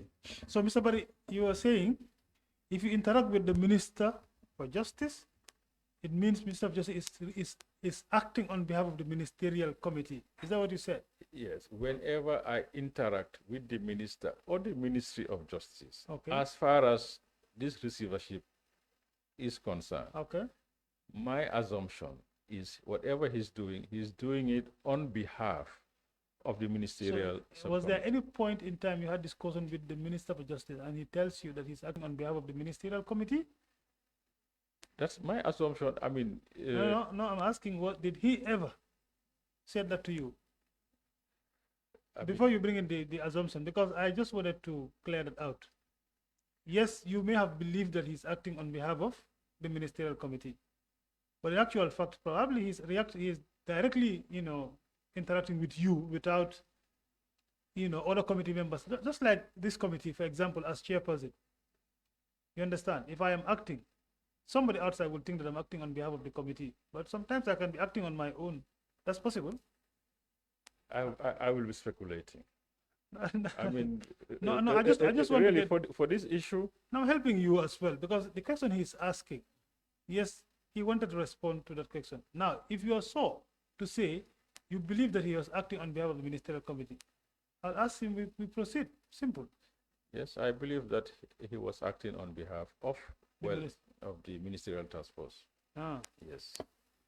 okay. Yeah, Chair, I also want to put it to him, looking at or taking reference from the communications, there is no way or indication to say the minister was acting on behalf of the Ministerial Task Force Committee, but instead he was acting on behalf of the Ministry of Justice. Okay. But, So but you know you can find no, that out. hold on. No, Mr. I Barry, don't. Mr. Barry, If I'm to find that out, No, no, it no. have to be in between us now No, before I get to them. Mr. Barry, Honorable. Now what we do is, Mr. Honorable, we can proceed. That part of the is it a statement? I don't know. No, probably. it's a report. It's It's a a report? narration of, yeah. Yes, yes. The But this committee is- will this is take, from- we will take up that, and then it will form part of the report, and then recommendation will come to that effect. Maybe then we will have clarity. Okay. Yes. Please, So, let's proceed. Mr. Barry, 83 to 89. At any point, was this properties under your management? That is the Yarambamba properties, Yarambamba 83, 85, 86, 88, and 89. Yes, but we couldn't get access. You couldn't get access, Yes. but you were able to sell them. On the, yeah, because we had it on the website. You have it. No, my question is, you were able to sell them even though you didn't have an access to the properties. Yes. Hmm? Yeah. We had access when we were doing the valuation. You have access when you were doing the Yeah, valuation. but when they When the money was released, you couldn't have an access. yeah, the buyers couldn't get access. And how do you handle this matter? I refer it back to the MOJ. You refer it back to the MOJ instead of referring it back to the Ministerial Task Force Committee. Yeah, I always, Honorable, when I say Minister of Justice, I've given you a blanket. Whenever I'm interacting the MOJ, my assumption is they are representing the Ministerial Task Force. For me, Or you have contrary information to the contrary. I have a very, very contrary to what you're saying, because for me, I know the Ministry of Justice or the MOJ as an institution has a limit as much as the disposal of properties were concerned. However, I also understand at some point a whole responsibility was given to a ministerial task force to execute one or two duties in relation to the disposals of former president's asset. So for me, telling me that anytime you interact or you interacted with a particular ministry, your assumption is you were interacting with an entire ministerial task force. I definitely want to differ to that opinion. May I please come in Okay. here? Now, thank you so very much for that point. I think it's important. What I will advise us to do is, because we will have a member of the ministerial committee before us, that question will come back again for clarity, and then, we will proceed. Then if there is any clarity on that, then we will drop them out. Otherwise, it will form part of the report. However, I understand Mr. Barry, in his capacity as the receiver, yes, was dealing with the MOJ, specifically the Minister of Justice and, The Director of the Civil Director of Civil Litigation. Litigation. I understand he was directly interacting with them. Yes, the Minister of Justice was the chairperson of the Cabinet Ministerial Committee. Yes, it will appear that the Justice Minister, as chairperson, is definitely representing the entire ministerial subcommittee. It will appear to him as that. But we will have to find out this information and get more clarity from members of the ministerial committee.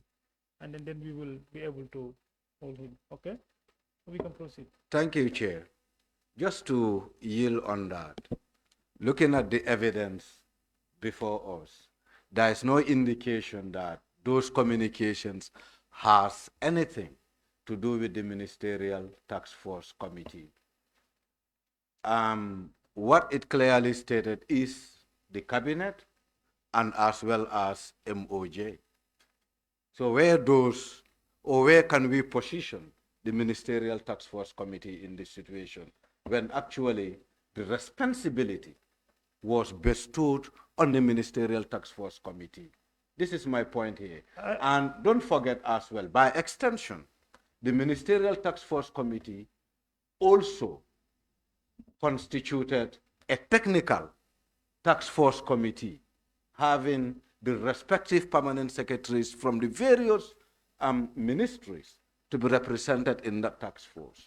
So I just wanted to help you, and that was why we requested for the ministerial task force meeting minutes. And I think this report we will have, and then it will definitely clear your concern. I am pretty sure my concerns are going to be clear Okay. at the end of the day. Yeah. However, I also want to believe that Mr. Burry has a responsibility here as a receiver, knowing fully that partly he was supposed to take authority from the Ministerial Task Force Committee. No, I get your point. That is what that You is know, why that is this why. is what I want No, I get your point. for Mr. Burry to understand Now as a receiver. I get your point, and that's why I said you've made a very valid point. However, at this point, for him, it will only appear to him that the Minister of Justice, who is directly interacting with him, and of course, who is responsible for his appointment, you understand, is the person responsible for whatever he is doing as a receiver. But in the books, the Minister for Justice was selected from cabinet to head the cabinet ministerial subcommittee. I get your point. That was what I said. That will be clear, because then we will know whether the minister was acting on his personal behalf or on behalf of the ministerial subcommittee. Then we'll be able to know why Mr. Barry did not flag them for the minister. You understand my point? I understand your point Yes. very well. Otherwise, you wouldn't get anything from him. I recall a minister telling us here that on that witness seat, a former minister telling us that the responsibility that was given to one of his staff was ABC.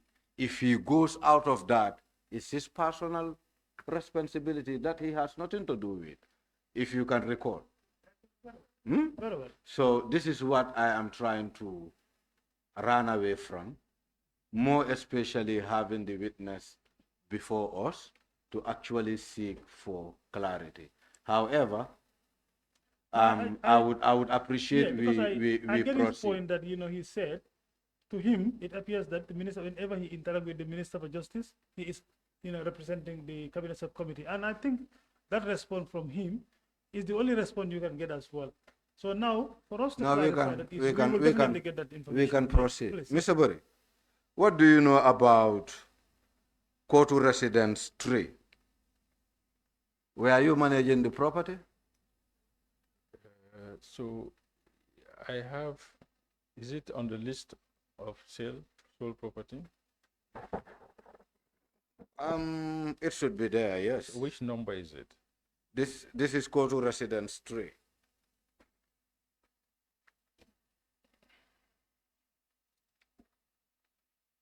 Opposite Ker Umma Foundation, marked A/B. Not sold though. So what I have here is 192 Kotu West, 188 Kotu West, 421 Kotu West, Kotu Extension Palmarima Road. So which of the Kotus? Well, I think because we have a different document. But then what I have here is Kotu Resident 3. Is what I have before me. That is from following the investigation. Yes. thing. Okay, so they're giving it a different name. Okay, we can let that go. We can let that one go. Let's look at Royal Atlantic, which was sold. Yes. I think it really forms a high revenue contribution to the sales. You are correct, yes. Yes. Good.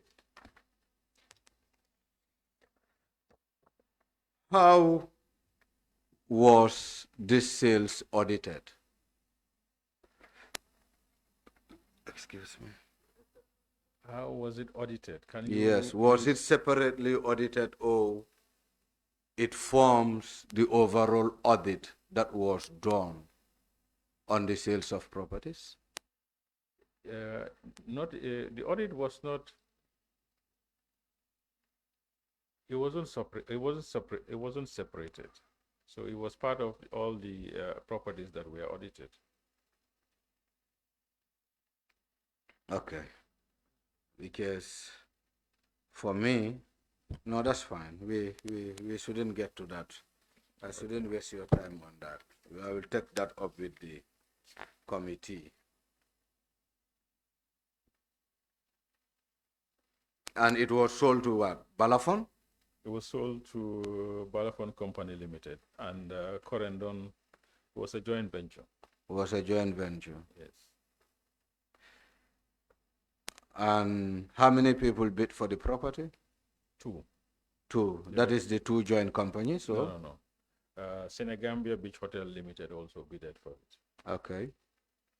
And was it purchased by the highest bidder or? The difference was quite big because it's 250 million against 344 million. So the 344.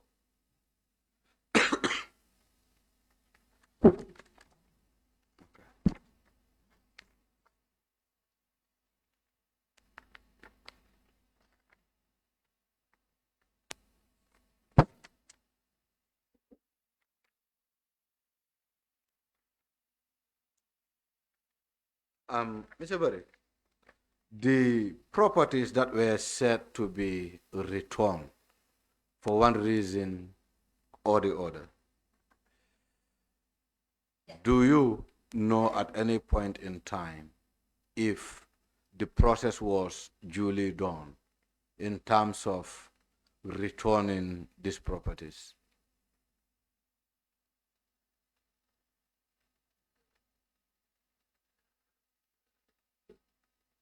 As receiver, you know my powers are quite limited. If government writes to me and say return the property, don't sell it, that's it. For me, that's where it stops. I think really some of these questions, you need the ministerial subcommittee or somebody from there to really help clarify some of those issues. My powers are, they're quite limited. Yeah, Mr. Barry, you know here it's not about powers now. It's is. about expertise, and I want to believe it were one of the reasons why your services were hired, with the hope that there will be at no instance that you can be compromised based on your qualification and expertise, and there will be at no point that you can be intimidated in terms of your expertise and experience. For example, if I should come to you as a receiver and say, look, we ask you to sell this particular property, but now we are changing our mind. You cannot sell it. We believe as a Gambian, as a highly qualified auditor, you should be able to stand in a position to give an advice to the state as to what you think was right or not. And I can give you a typical example of a scenario in between a particular receiver and the state with regards to Ozone Bay and Sunset Beach. And I also want to gauge what were your position or your stance in terms of advising the Ministerial Task Force Committee or the MOJ in terms of rescinding certain decisions in relation to the disposal of these properties or assets. I think it will be fair to also hear from your end.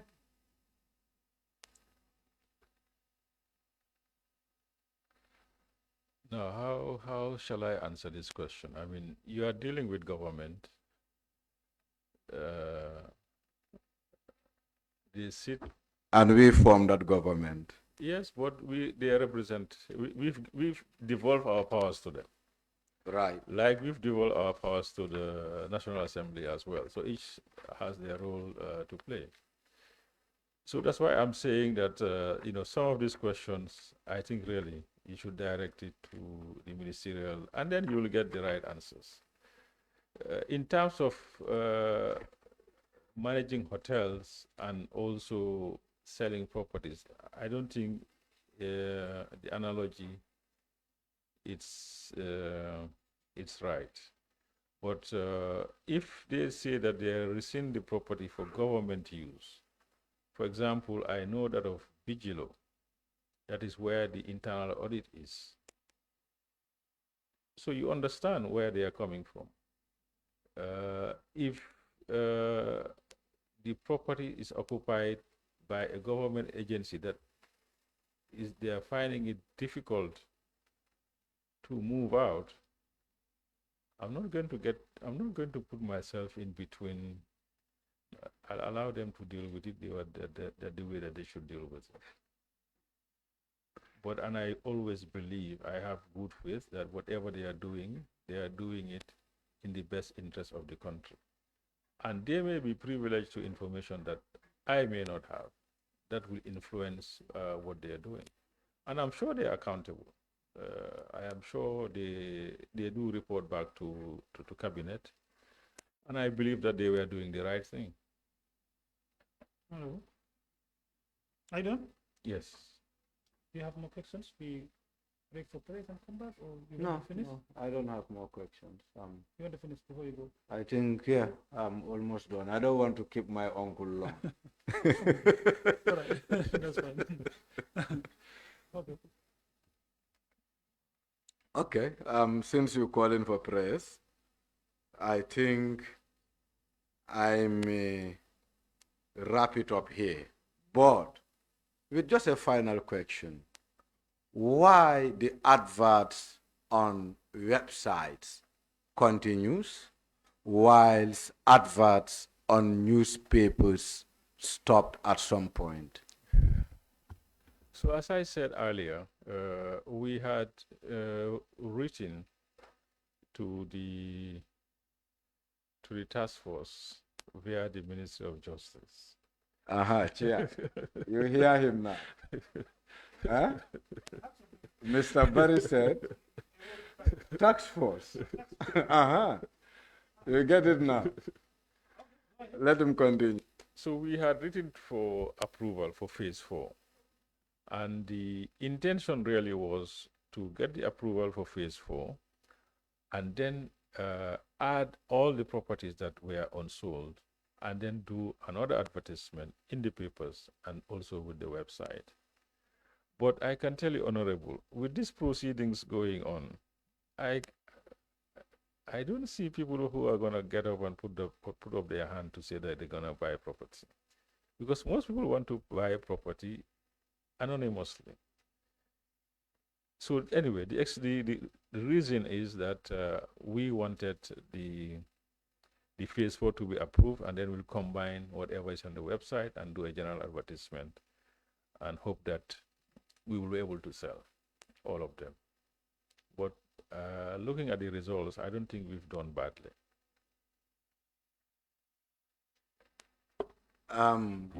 Even though I want to conclude there, I have to bring this up, Mr. Chair. Mr. Berry, why, when you have concerns, you will write to the ministerial task force, but in the other hand, you will take authority from the Ministry of Justice and by extension execute them? No, it's the interaction with you. I mean, you are, if I say Minister of Justice, you are taking it literally as I'm just dealing with them. So I told you before, when I interact... Mr. Berry, let it not be about me, let it be about the committee, because what happens is it will be very unfair to you to actually treat you otherwise on the basis of your responses. No, whenever I say Minister of Justice, my assumption So in between, we have to understand yeah, your communications. Was it via The Ministry of Justice or the Ministerial Tax Force? Because they No, will come here. it was always through the Minister of Justice. I've never communicated with the Ministerial Task Force. So that have to be clear. And I only met with them, I believe, once. Once, So yes. there was like a bill between me and the Ministerial Task Force, and that bill was the Ministry of Justice. Okay. That is fine. Chair? Yes, thank you. Thank you so much, honorables. I'm not too sure whether we have any more further questions. Council, before I do. you have? Okay. So maybe we can take a 10-15 minutes break and then come back. You want us to come back again, Council? No, we have. Yeah, Council? so I Council- thought you just mentioned before Honorable Jama was done that we should perhaps take No, a small I was break. asking whether he will finish his questions before we close. Close. Oh no. We don't But have to close. Yeah, I have a few questions. Not many. Just a small amount. About 3 questions. So, okay, then I think we should close by 6 o'clock then. Okay. That's about 15 minutes. 19 minutes. It's fine. Okay, 19. Thank you. You can go ahead.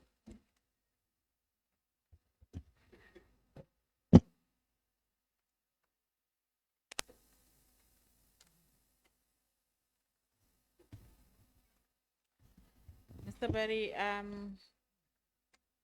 there was something I skipped when we were discussing the properties that are still listed on the website, which is the gold refinery. So briefly, let us just talk about the refinery. Where is it currently located? It's interesting that you ask, because we received an offer Okay. on the gold refinery, I believe about 3 weeks ago, which I've communicated to the Minister of Justice. Nice. So it's located at inside the airport. Mm. I don't know. So before do you know where Civil Aviation headquarters? Yes, we know. Okay, it's around that side. We do know where the factory is located. So there was something you mentioned at the last adjourned date. I believe it was the second day that you testified, is that anytime a property is being sold or is listed on the website or advertised on the newspapers, that the bidders are given a chance to visit the property or view the property. Has this been the case for the refinery? Yes, but we've been finding it difficult to get the keys. But we've taken there a couple of taken there a couple of bidders. Okay. But the current bidder was having difficulty to access it because we cannot find the keys. So you did have bidders that wanted Yes, to buy the before. refinery? Yes, before. And they were able to visit the factory? Yes, we Okay. did. Yeah. And they saw the refinery. So why is it difficult now to see the refinery? So the keys were with the director of civil litigation, Okay. and he left. Yes. So they are finding it difficult to see the keys. Mm. So what we might end up doing, if the buyer actually is indeed serious, is to cut the padlock, probably in the presence of security or whatever, and then they visit and then we replace it. Okay. All right. That makes sense. And what is the guide price for the refinery? Do you know?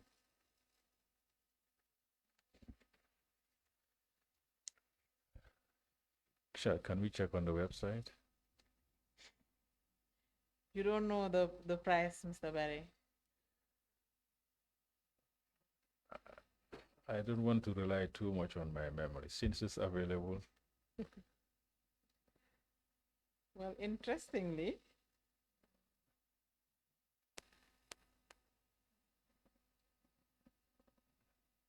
the guide price is not on the website. You know, your website is not very friendly, Mr. Barry. It's not friendly. No. All right, we will take that into account. Very well. But we did, uh, it was very difficult to evaluate. Okay. So what we did was to reach out to the suppliers. The manufacturer. Yes, Okay. the ones that actually came and installed it. So we were able to get access to them.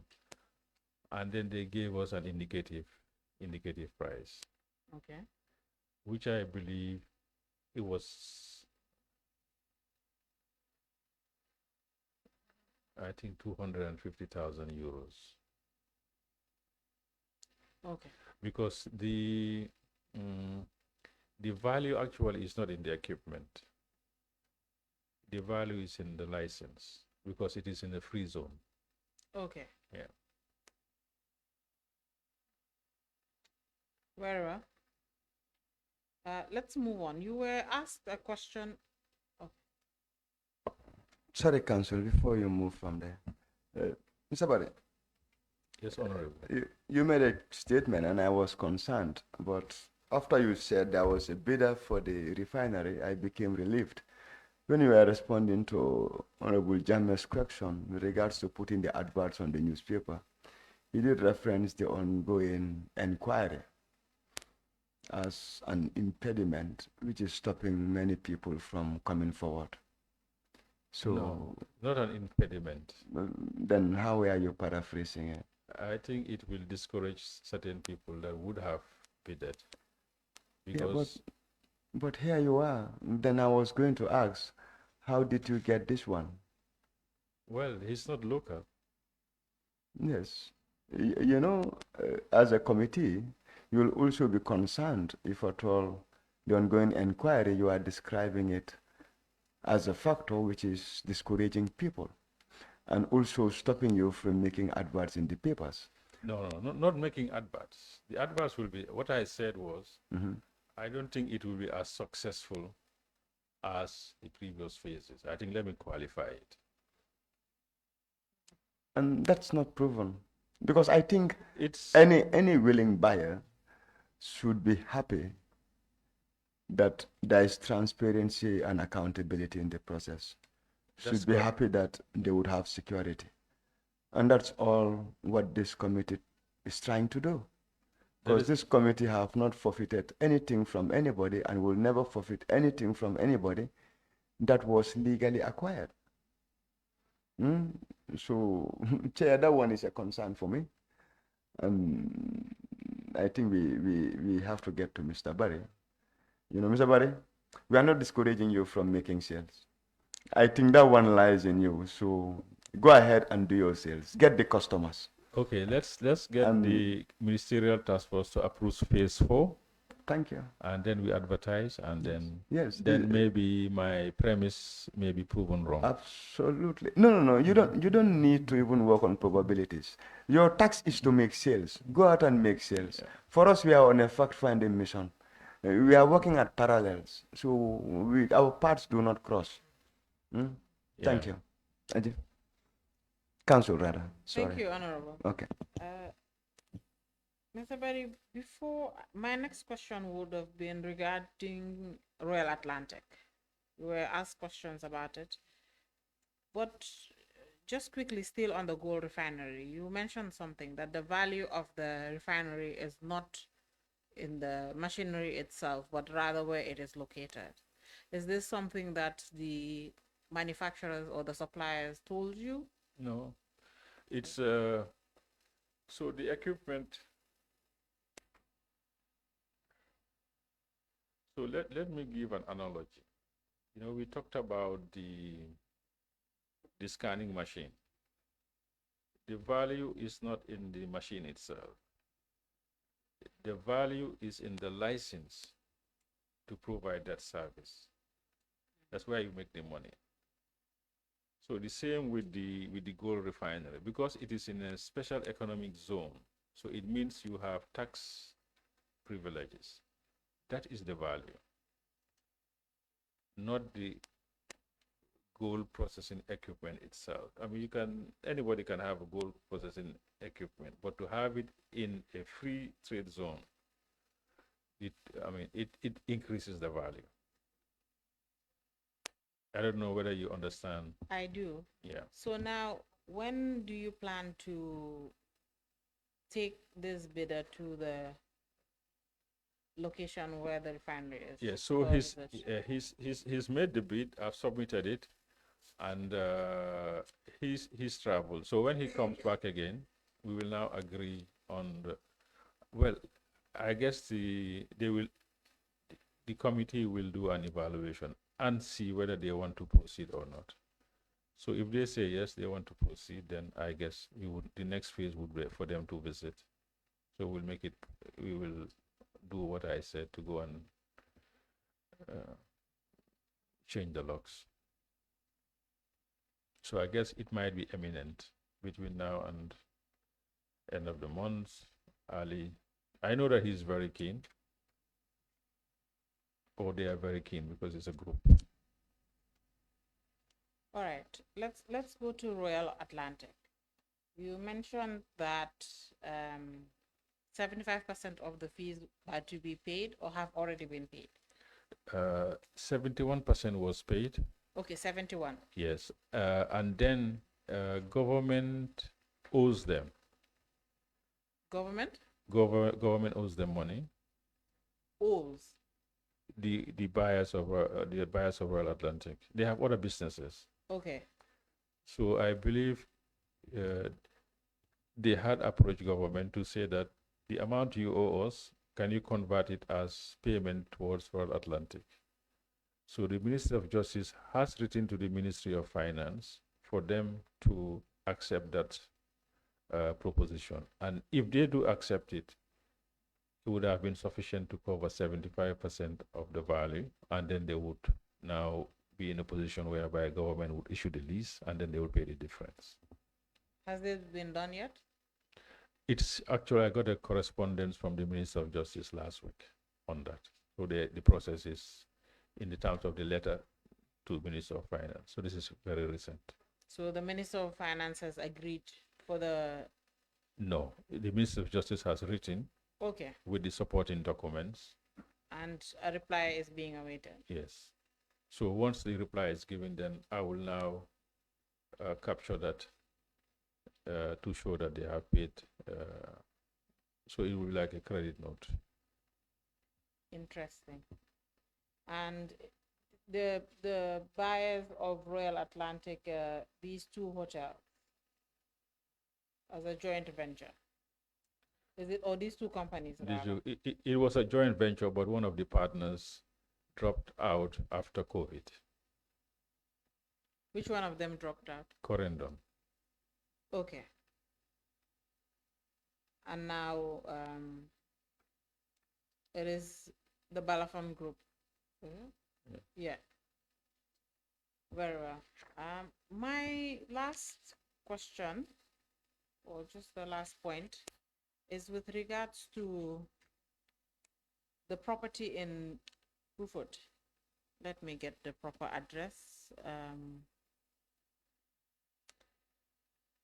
It's Bruford 2, number 4 on phase 2, if I'm not wrong. Actually, Burfoot.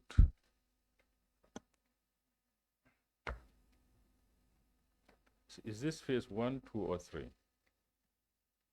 it's the property that was sold or was supposed to be sold to Mr. Lamin Sise. Yes, Burfoot Heights B.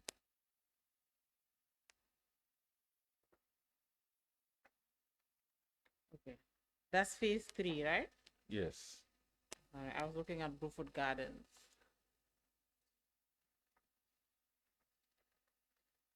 By the way, I've already sent you the notarized letter. Okay. I've sent it to. That is fine. My issue is on all the reports that you've submitted to the committee. The first one being reports that you have even submitted to the Ministry of Justice in May.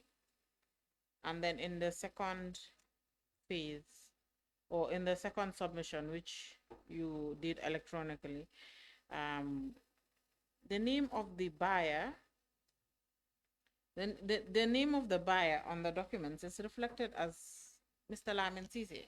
Yes, it's still Lamin Sise until I mean, you've received instructions to transfer the property to somebody else. So technically, the buyer is that person, isn't it? If No. you're writing a report, or at least it should have reflected that the bidder was Mr. Lamin Sise, but if you the look owner at, of the property sorry. is Binta Sise, isn't it? if you look at the previous, for example, I mentioned Banjul, that something like that happened. So it's still the original owner that is there. But it does, in your submission, it did say that Miss Fanta, is it Fanta Ture? The property has been transferred to Miss Fanta Ture. Yeah, well, I'm referring to 73 OAU Boulevard. Number 73. Hold on.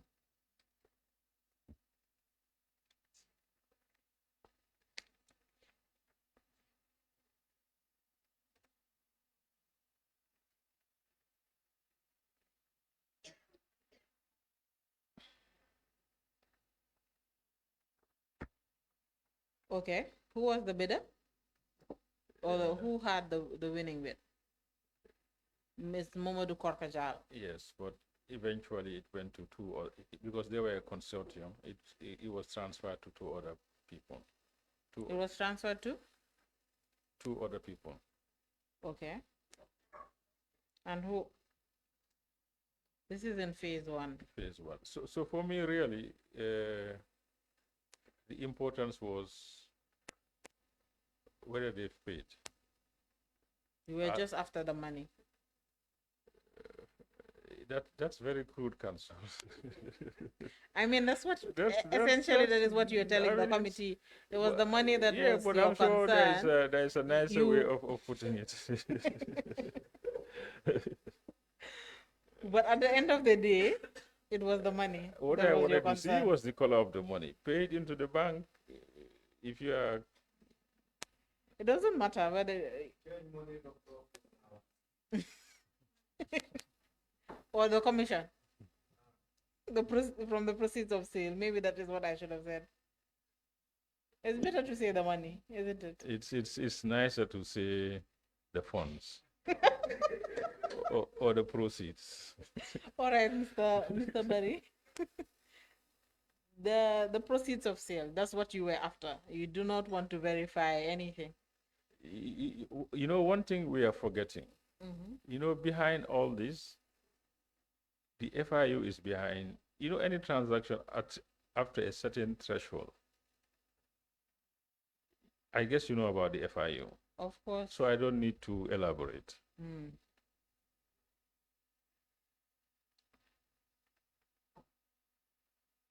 So that's it. That is why in your initial reports it does not reflect. Yeah.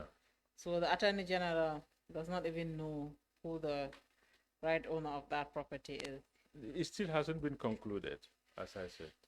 So once it's concluded, Has the funds been paid through the account? yes, Okay. everything goes through the Everything goes to the account, isn't it? everything goes through the account. I Exactly. mean, we didn't see a dollar.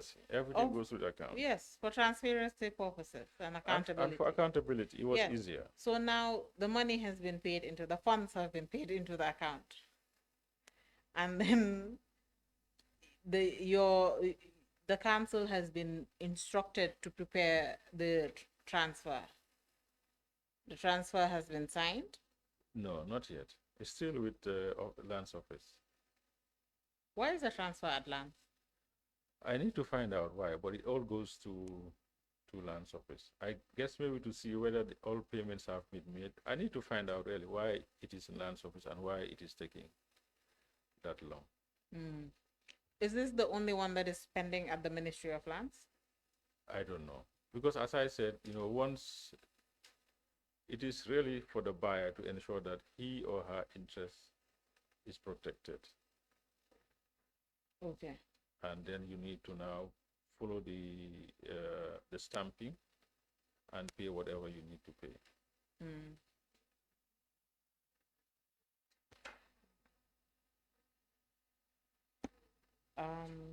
All right. Honorable So, Chair. Council, Uh, one question. yes, please. Now, let's say that the property has been sold and the buyer did not change, there's no transfer.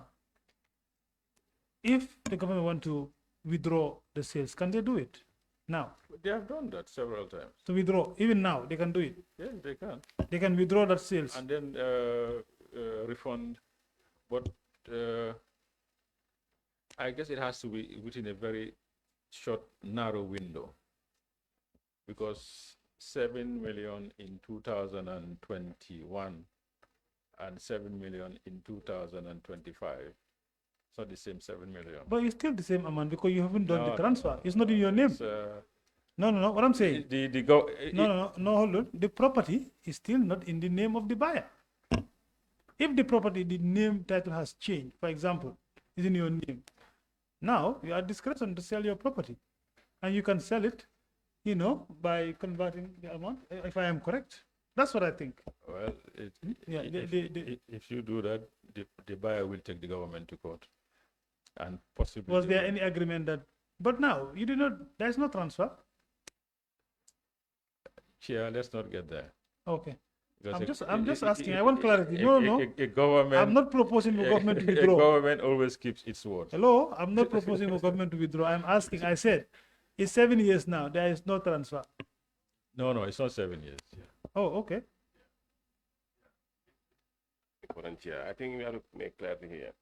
He is right to say you cannot say at 7 million in 2020. If your government want to withdraw, they cannot give back the same amount that you bought it for, the same money, the same amount. So my concern here also, if you look at the other sales, people were buying the lands. On what price were they buying? We are not buying for the price that they were. It was sold. It was bought from them by Yame. Some property were giving back to their previous owners from the same price that Yame bought it from them. That was the directive from the. So it's also the same here. Yeah. It might be the same directive.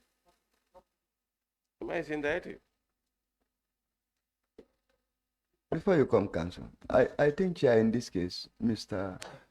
Barry is right to say that there should be a window because those sales were legal, not so. Yes. And as Chair rightly placed it, the committee doesn't have the authority or intention to reverse them. But the frustration Chair is trying to bring across is years have passed and still now you cannot do the transfer of ownership. The question that begs to mind is, are the buyers the real owners of those properties? Or are there other faces behind them? That's why when Council asks about the money, and then I was going to say that whether Mr. Barry was only after the money and not trying to know the identity of people coming to buy. Because if indeed the buyers are the owners of the properties, and as you've rightly placed it, they should make sure that their interest is served. What is stopping them from ensuring that the transfer is complete? I believe it is the trust that they have in government. Mr. Barry, Well, allow me, 7 million, 10 million, 14 million, 3 million, 1 million. It's not small money. And you've really demonstrated the time value of money, that it is appreciating. 7 million in 2021 would not be $7 million today. If you had invested it in any viable business, you would have been getting returns. So, having trust in government is not the issue. I think government is one entity that nobody wants to do business with. Once you do it with them, you want it to be finished as a businessman. Not so. Would you trust government to be lending, selling to them on credit basis? Would you? As a businessman, Mr. Barry? Will you? No. That is it. Because they are very bad. I trust my government. No. What I'm telling you here is, no. Every businessman, I'm part of government. But I'll tell you, Every businessman, when you transact with government, you want it to be finished within a short window of time. So the notion that they have trust in government, I think that one is for convenience. No, no, no. I think if they believe that if they don't do the transfer, they will lose it, I think it's showing really trust in the government, which I believe is a good thing. And can I tell you the other side of the coin? People are doubting the fact that the buyers are the owners. Back to you, Council. In terms of interacting with this process, Mm-hmm. the buyers are the owners. We'll see to that when all the transfers are done. But as of now, Yeah, because most of the transfers have been done actually. okay, we'll see to that, Mr. Most of the transfers have been done. I mean, this exercise really, I'm comfortable with it. Okay. Because I was deeply involved, and I'm not saying I know all the buyers, but to say that some were stepping into other people's shoes, because nobody expected that like this committee was going to happen.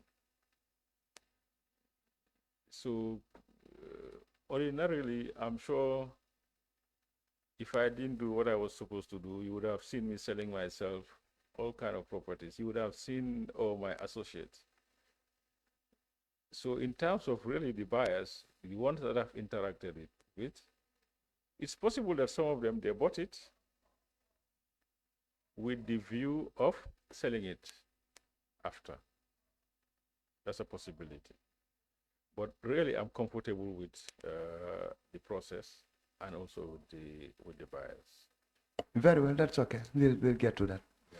Council, Sure. back to you. Mr. Barry, is the property handed over to the buyer? Yes, all the properties would have been handed over to the buyer, this and, current- and they're responsible. This current one is with the buyer. Yes, with the buyer.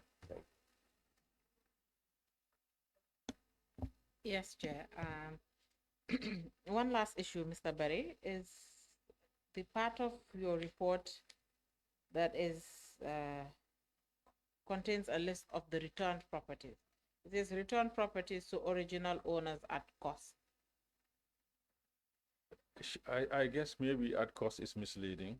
It's returned to the owners at the price that the former president acquired them for. So we were trying to find a proper way of describing it. And then time value of money was not considered here In that case, for these properties. for those properties, no. No, but you just mentioned that if government is cancelling sale, it should consider time value of money.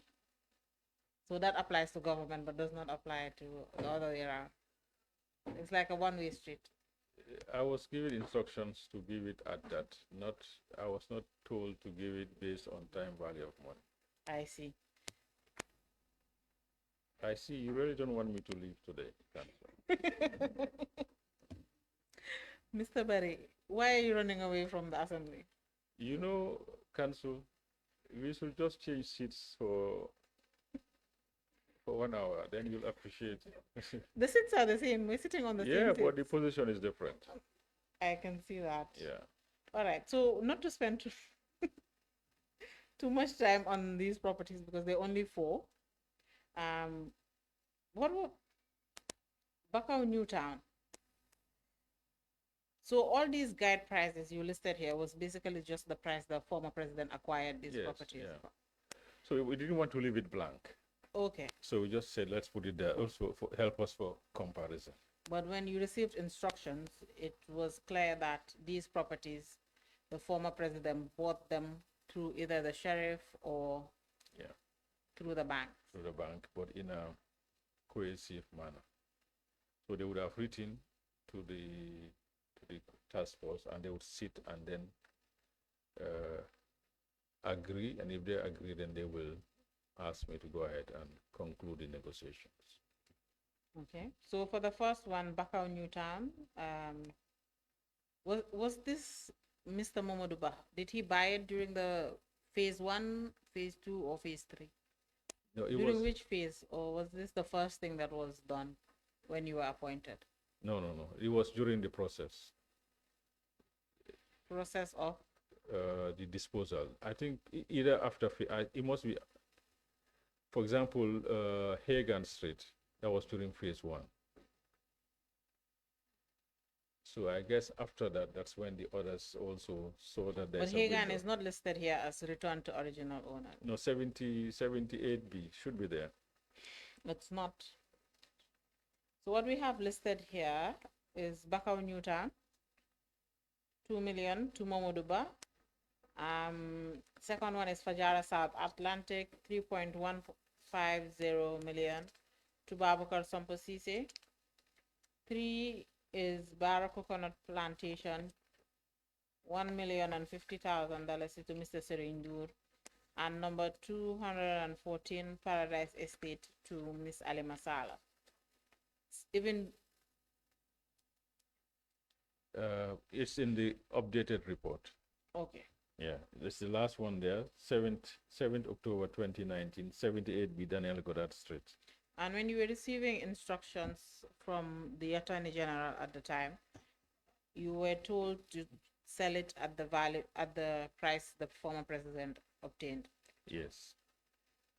And unless there is some improvement. Were there any improvements in these properties? I think 78B. Okay. Yeah. Paradise Estate. It was sold below what the former president, below the guide price. No, the guide price was not that's the valuation price. So it should be the amount that the person paid is what the president paid. So the guide price there is wrong. It should have just been the same amount. In fact, in the revised report, we just removed all the guide prices.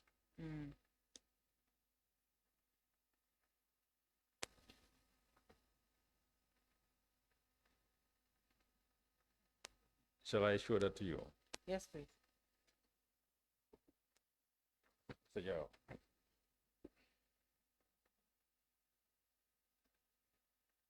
Just show this.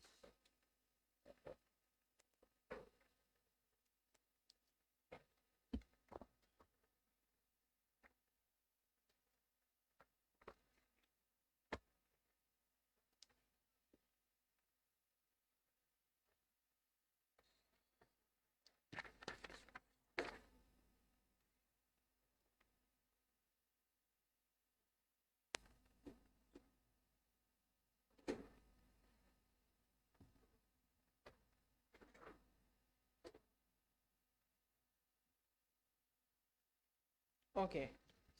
So in this document, you remove the guide price.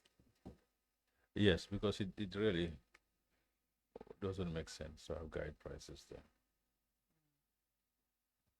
But in the second value, in the valuations that you did or had contracted someone to do for phase 2 and phase 3, this property was part of it? Was this property valued? Yes. Okay. And the 3.675 is the valuation price? Or is it the No. 4.270? 4.27. So when it was being sold below the valuation price, the Attorney General was informed? Yes, I mean, it was on the market to be sold, but he said, no, can you stop? Because I've got like a petition about this property Okay. after the valuation was done. Yeah. And when payments were being made for this property, was it made to you or when you were asked to stop? You No, we didn't- withdrew from the process We entirely? withdrew that particular one. We withdrew it, and then payment was made based on the returned value Payment was made to who? to the receiver, to the receiver's account. But I thought you said you were asked to withdraw from the process. Withdraw from selling it. selling it to the public, Yes. but you were to sell to Miss Ali Masara. Yeah. Interesting.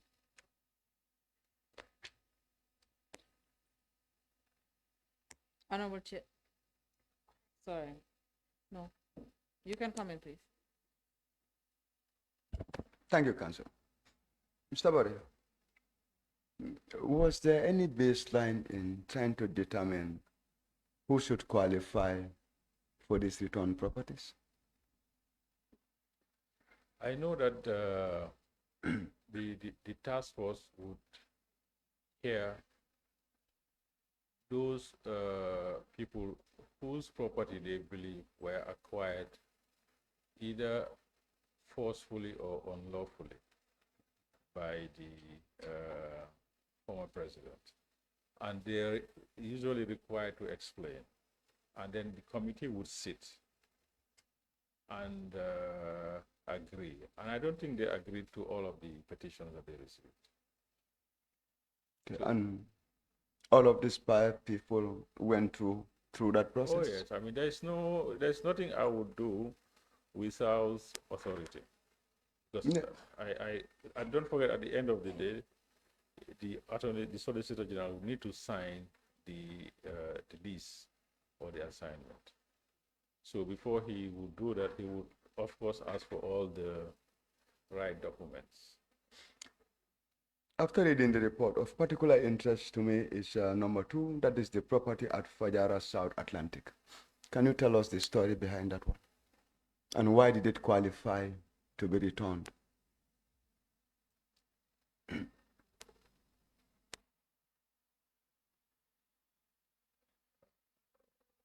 Would you think I'm the right person to, because I did not authorize for the return. No, So I think it's only fair that the task force justify that decision. I was only there to execute. yes, Mr. Barry, you said you would not do anything without authority. Okay, so we are not putting the authority on you, but the authority that was given to you to act, the basis on which it was premised on, is what we are asking you to explain. No, they wouldn't give me any. They wouldn't give me any justification.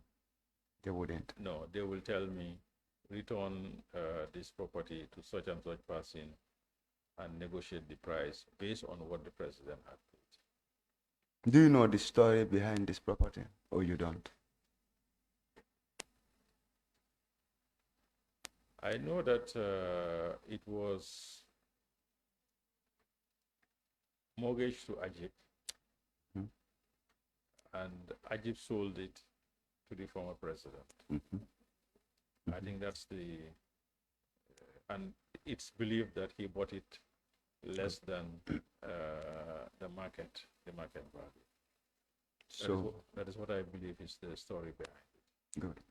So according to your explanation, the property was mortgaged to the bank, and the owner defaulted in his payments, and the bank sold the property to the former president. Put everything on Yaya Jammeh, but in this case, did he acquire this particular property forcefully? You see, that's why I didn't want to. No, I'm just, we know this story. Yeah, so it's better really. No. The person or the group that, I'm sure they have their rationale in approving. So okay. I believe. You know, Mr. Barry, you also have some degree of responsibility. Honorable. You have, allow me, you have the stewardship responsibility of these properties. Even though decision will be taken at some level, but at the end of the day, I was going to ask you, after verifying this story, did you at any point try to advise the Ministerial Task Force Committee? You're taking the decision at wholesale and implementing it to the latter. Honorable, if you recall, I said that I'm not giving any reason as to why they decide as to who they return the assets. They don't explain to me. Okay, but then now I will take you back to your response. Now wait, unless and until you don't want to go home. You were saying Aji doesn't want to allow you go home, but now it is yourself. No, now it is you. Okay, okay, no problem. Once the answers come and they are verifiable, we'll go. Mr. Barry, you said clearly that the reasons for the returned properties are based on the fact that either the properties are forcefully taken or illegally acquired by the former president. Here is a situation where the former president purchased a property from a bank that was mortgaged by the owner. No force was applied, and he didn't purchase it illegally. In fact, he has no interaction with the owner of the property.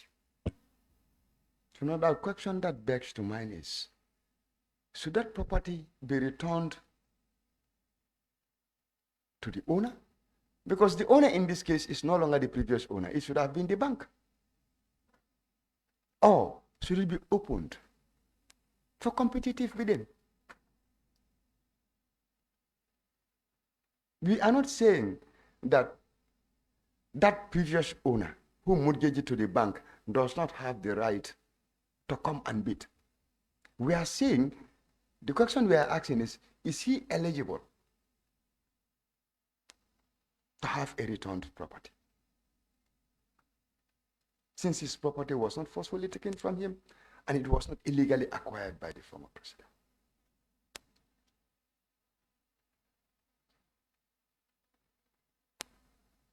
Can you help us understand, Mr. Barry? Honorable, really, I believe you have invited some of the task force ministers. I am sure they have explained Okay. their position. Very well, Chair. Mr. Barry, we'll take the response for you. And then, Honorable Chair, this is one issue that we'll pick up with the task force, okay, and the ministers. Thank you.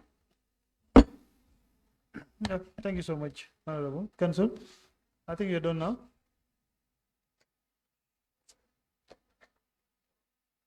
Yes, I am, Honorable Chair. But, sorry, Honorable Chair, I just want to make one request that should the committee or if the legal team or the investigators have any more questions, that Mr. Barry should be available for maybe a quick question and answer session, perhaps on the record, but not a public hearing like this. So you mean it will be the last time for Mr. Barry to appear before the committee?